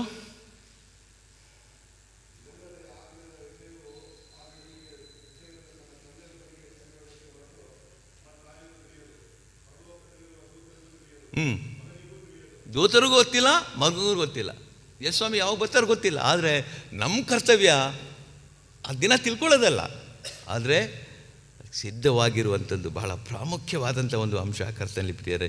ಅದರಿಂದ ನಮ್ಮ ಪ್ರಾರ್ಥನೆ ಏನಾಗಿರ್ಬೇಕೆಂದರೆ, ಕರ್ತನಾದಂಥ ಯೇಸುವೆ ಬಾ, ಮಾರನಾಥ ಅಂದರೆ ಕರ್ತನಾದಂಥ ಯೇಸುವೆ ಬಾ, ಪ್ರಭುವೇ ಬಾ, ನನ್ನ ಹೃದಯದೊಳಗೆ ಬಾ, ನನ್ನ ಜೀವನದಲ್ಲಿ ಬಾ, ನನ್ನೆಲ್ಲ ವ್ಯವಹಾರದಲ್ಲಿ ಬಾ, ನೀ ನನ್ನ ಹೃದಯ ರಾಜನಾಗಿ ನನ್ನ ಸಂರಕ್ಷಿಸಿ ಕಾಪಾಡು ಎಂಬುದಾಗಿ ಪ್ರಾರ್ಥಿಸುವಂಥದ್ದು ಕ್ರಿಸ್ತ ಜೀವನದಲ್ಲಿ ಬಹಳ ಪ್ರಾಮುಖ್ಯವಾದದ್ದು. ಕೆನಡಾ ದೇಶದಲ್ಲಿ ಮುಖ್ಯವಾದಂಥ ಒಂದು ಸ್ಥಳದಲ್ಲಿ ಒಂದು ತೋಟ ಇದೆಯಂತೆ. ಕೆನಡಾ ದೇಶಕ್ಕೆ ಹೋದಂಥವರೆಲ್ಲರೂ ಆ ತೋಟ ನೋಡ್ಬಿಟ್ಟು ಬರ್ತಾರಂತೆ. ಅಂದರೆ ಯಾವಾಗಲೂ ಅಲ್ಲಿ ಹೂಗಳು, ಹಸಿರು, ಭಾಳ ಸಮೃದ್ಧಿಯಾಗಿರುವಂಥ ತೋಟ ಅಂತೆ, ಭಾಳ ಪ್ರಸಿದ್ಧ. ಅಲ್ಲಿಗೆ ಒಬ್ಬ ಪ್ರವಾಸಿ ಆ ತೋಟ ನೋಡೋಕೆ ಹೋದಂತೆ.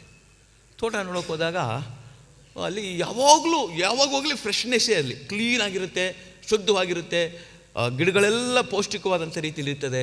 ಅದು ನೋಡಿ ಒಬ್ಬ ಪ್ರವಾಸಿಕನಿಗೆ ಆಶ್ಚರ್ಯ ಆಯ್ತಂತೆ. ಆ ಸಂದರ್ಭದಲ್ಲಿ ಅಲ್ಲಿ ಕಾಯ್ತಾ ಇದ್ದಲ್ಲ ಆ ತೋಟಗಾರನ ಹತ್ರ ಬಳಿಗೆ ಹೋಗಿ ಕೇಳಿದಂತೆ, ಅಲ್ಲಪ್ಪ, ಎಷ್ಟು ವರ್ಷದಿಂದ ಇಲ್ಲಿ ಕೆಲಸ ಮಾಡ್ತಿದ್ಯಾ? ನಾನೊಂದು 20 ವರ್ಷದಿಂದ ಕೆಲಸ ಮಾಡ್ತಾಯಿದ್ದೀನಿ. ನಾನು 20 ವರ್ಷದಿಂದನೂ ಈ ಬಗ್ಗೆ ಕೇಳಿದ್ದೀನಿ, ಯಾವಾಗಲೂ ಹಿಂಗೆ ಕ್ಲೀನಾಗಿರುತ್ತೆ, ಶುದ್ಧವಾಗಿರುತ್ತೆ, ಹಿಂಗೆ ಕ್ಲೀನಾಗಿ ಮೇಂಟೈನ್ ಮಾಡಿದ್ಯಲ್ಲ, ಏನು ವಿಶೇಷ? ಇದ್ರ ಮರ್ಮ ಅಂದರೆ ನೋಡಿ ಸರ್, ಅಲ್ಲ, ನಾನು ಇಲ್ಲಿ ಕೆಲಸಗಾರ. ನಮ್ಮ ಯಜಮಾನರು, ನಾನು ಹೊರದೇಶಕ್ಕೆ ಹೊರಲ ಹೋಗಿದ್ದಾರೆ, ಅವರು ಬೇರೆ ಬೇರೆ ವಿದೇಶ ಪ್ರಯಾಟನೆಗೆ ಹೋಗಿದ್ದಾರೆ. ಅವರು ನಾನು ಬರ್ತೀನಪ್ಪ, ನಾನು ಬರೋವರೆಗೂ ಈ ತೋಟ ಕ್ಲೀನಾಗಿ ಇಟ್ಕೊಂಡಿರಬೇಕು, ನಿನಗೇನು ಸಂಬಳ ಬೇಕು ನಾನೆಲ್ಲ ವ್ಯವಸ್ಥೆ ಮಾಡಿಬಿಟ್ಟು ಹೋಗಿದ್ದೀನಿ ಅಂತ ಹೇಳಿದ್ದಾರೆ. ನನಗೆ ಯಾಕೆ ಸರ್, ನನ್ನ ಕೆಲಸ ಏನು? ನಂಗೆ ಸಂಬಳ ಕೊಡ್ತಾರೆ, ನನ್ನ ಕೆಲಸನ ಕರೆಕ್ಟಾಗಿ ಮಾಡಿಕೊಂಡು ಈ ತೋಟನ ಭಾಳ ಶುದ್ಧವಾಗಿ ಕ್ಲೀನಾಗಿ ಇಟ್ಕೊಂಡಿದ್ದೀನಿ ಅಂತ ಹೇಳಿದಂತೆ. ಅವ್ರು ಯಾವಾಗ ಬೇಕಾದರೂ ಬರಲಿ, ನಂಗೆ ಚಿಂತೆ ಇಲ್ಲ, ಆದರೆ ಯಾವಾಗಲೂ ಇದು ಸಿದ್ಧವಾಗಿದೆ ಅಂತ. ಹಾಗೆ ಕರ್ತನಲ್ಲಿ ಪ್ರಿಯರೇ, ಯೇಸು ಸ್ವಾಮಿ ಯಾವಾಗ ಬೇಕಾದ್ರೂ ಈ ಲೋಕಕ್ಕೆ ಬರಲಿ, ಬರುವಂಥದ್ದು ಖಂಡಿತ. ಆದರೆ ತಾಳ್ಮೆಯಿಂದ ಕಾಯ್ತಾ ಇರಬೇಕು. ಅದೇ ಇವತ್ತಿನ ಸಬ್ಜೆಕ್ಟ್ ಏನಂದರೆ ವೆಯ್ಟಿಂಗ್, ಲೈಫ್ ಇನ್ ವೆಯ್ಟಿಂಗ್. ಅಂದರೆ ಯೇಸುವೇ ಬಾ ಅಂತ ಪ್ರಾರ್ಥಿಸೋದು ಮಾತ್ರವಲ್ಲ, ತಾಳ್ಮೆಯಿಂದ ಕಾಯ್ತಾ ಇರೋಣ. ಸ್ವಾಮಿ ಬರೋಣ ಇದೆ, ಅದು ಯಾವಾಗ ಬೇಕಾದರೂ ಆಗ್ಬೋದು, ಇವತ್ತು ಬೇಕಾದರೂ ಆಗ್ಬೋದು, ಇನ್ನೊಂದು ವರ್ಷ ಬೇಕಾದ್ರೂ ಆಗ್ಬೋದು. ಆದರೆ ಆ ಸಮಯವನ್ನು ತಿಳ್ಕೊಳ್ಳೋದು ನಮ್ಮ ಕೆಲಸ ಅಲ್ಲ. ಆದರೆ ಶುದ್ಧವಾಗಿ ಆತನ ಬರುವಿಕೆಯನ್ನು ಕಾಯ್ತಾ ಇರುವಂಥದ್ದು ನಮ್ಮ ಕೆಲಸ.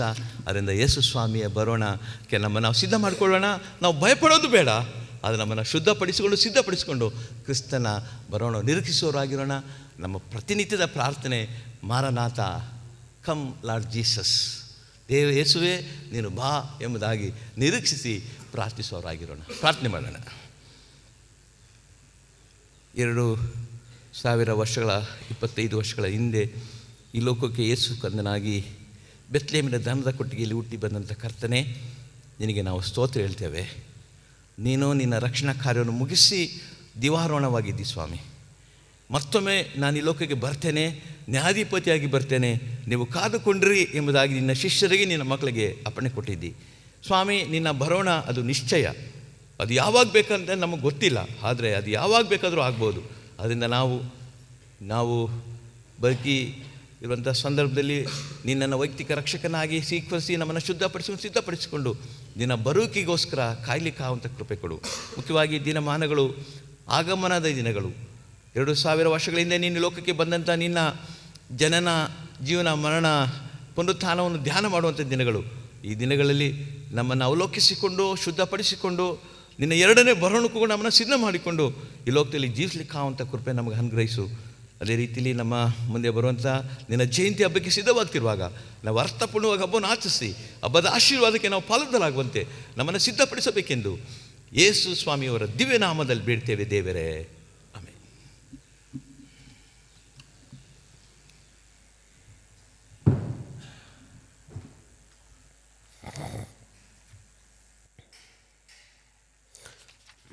ದೈವ ಸಂದೇಶವನ್ನು ನೀಡಿದಂಥ ಘನ ಜಾನ್ಸನ್ ಪಾಲಯ್ಯನವರಿಗೆ ವಂದನೆಗಳು.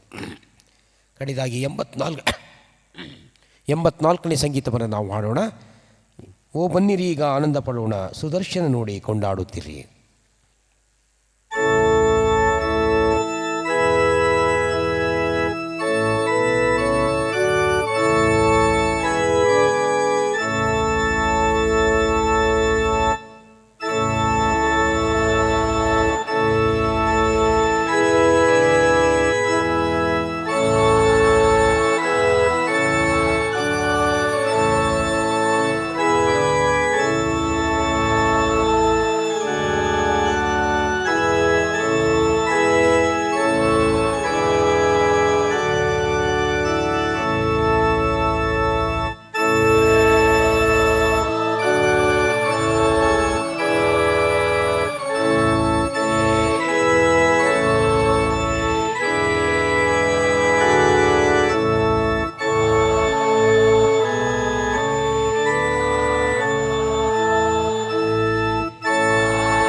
ವಿಶ್ವಾಸದಿಂದ ಪ್ರಭುವಿನ ಆಶೀರ್ವಾದವನ್ನು ಹೊಂದಿಕೊಳ್ಳೋಣ. ಕರ್ತನು ನಿಮ್ಮನ್ನು ಆಶೀರ್ವದಿಸಿ ಕಾಪಾಡಲಿ.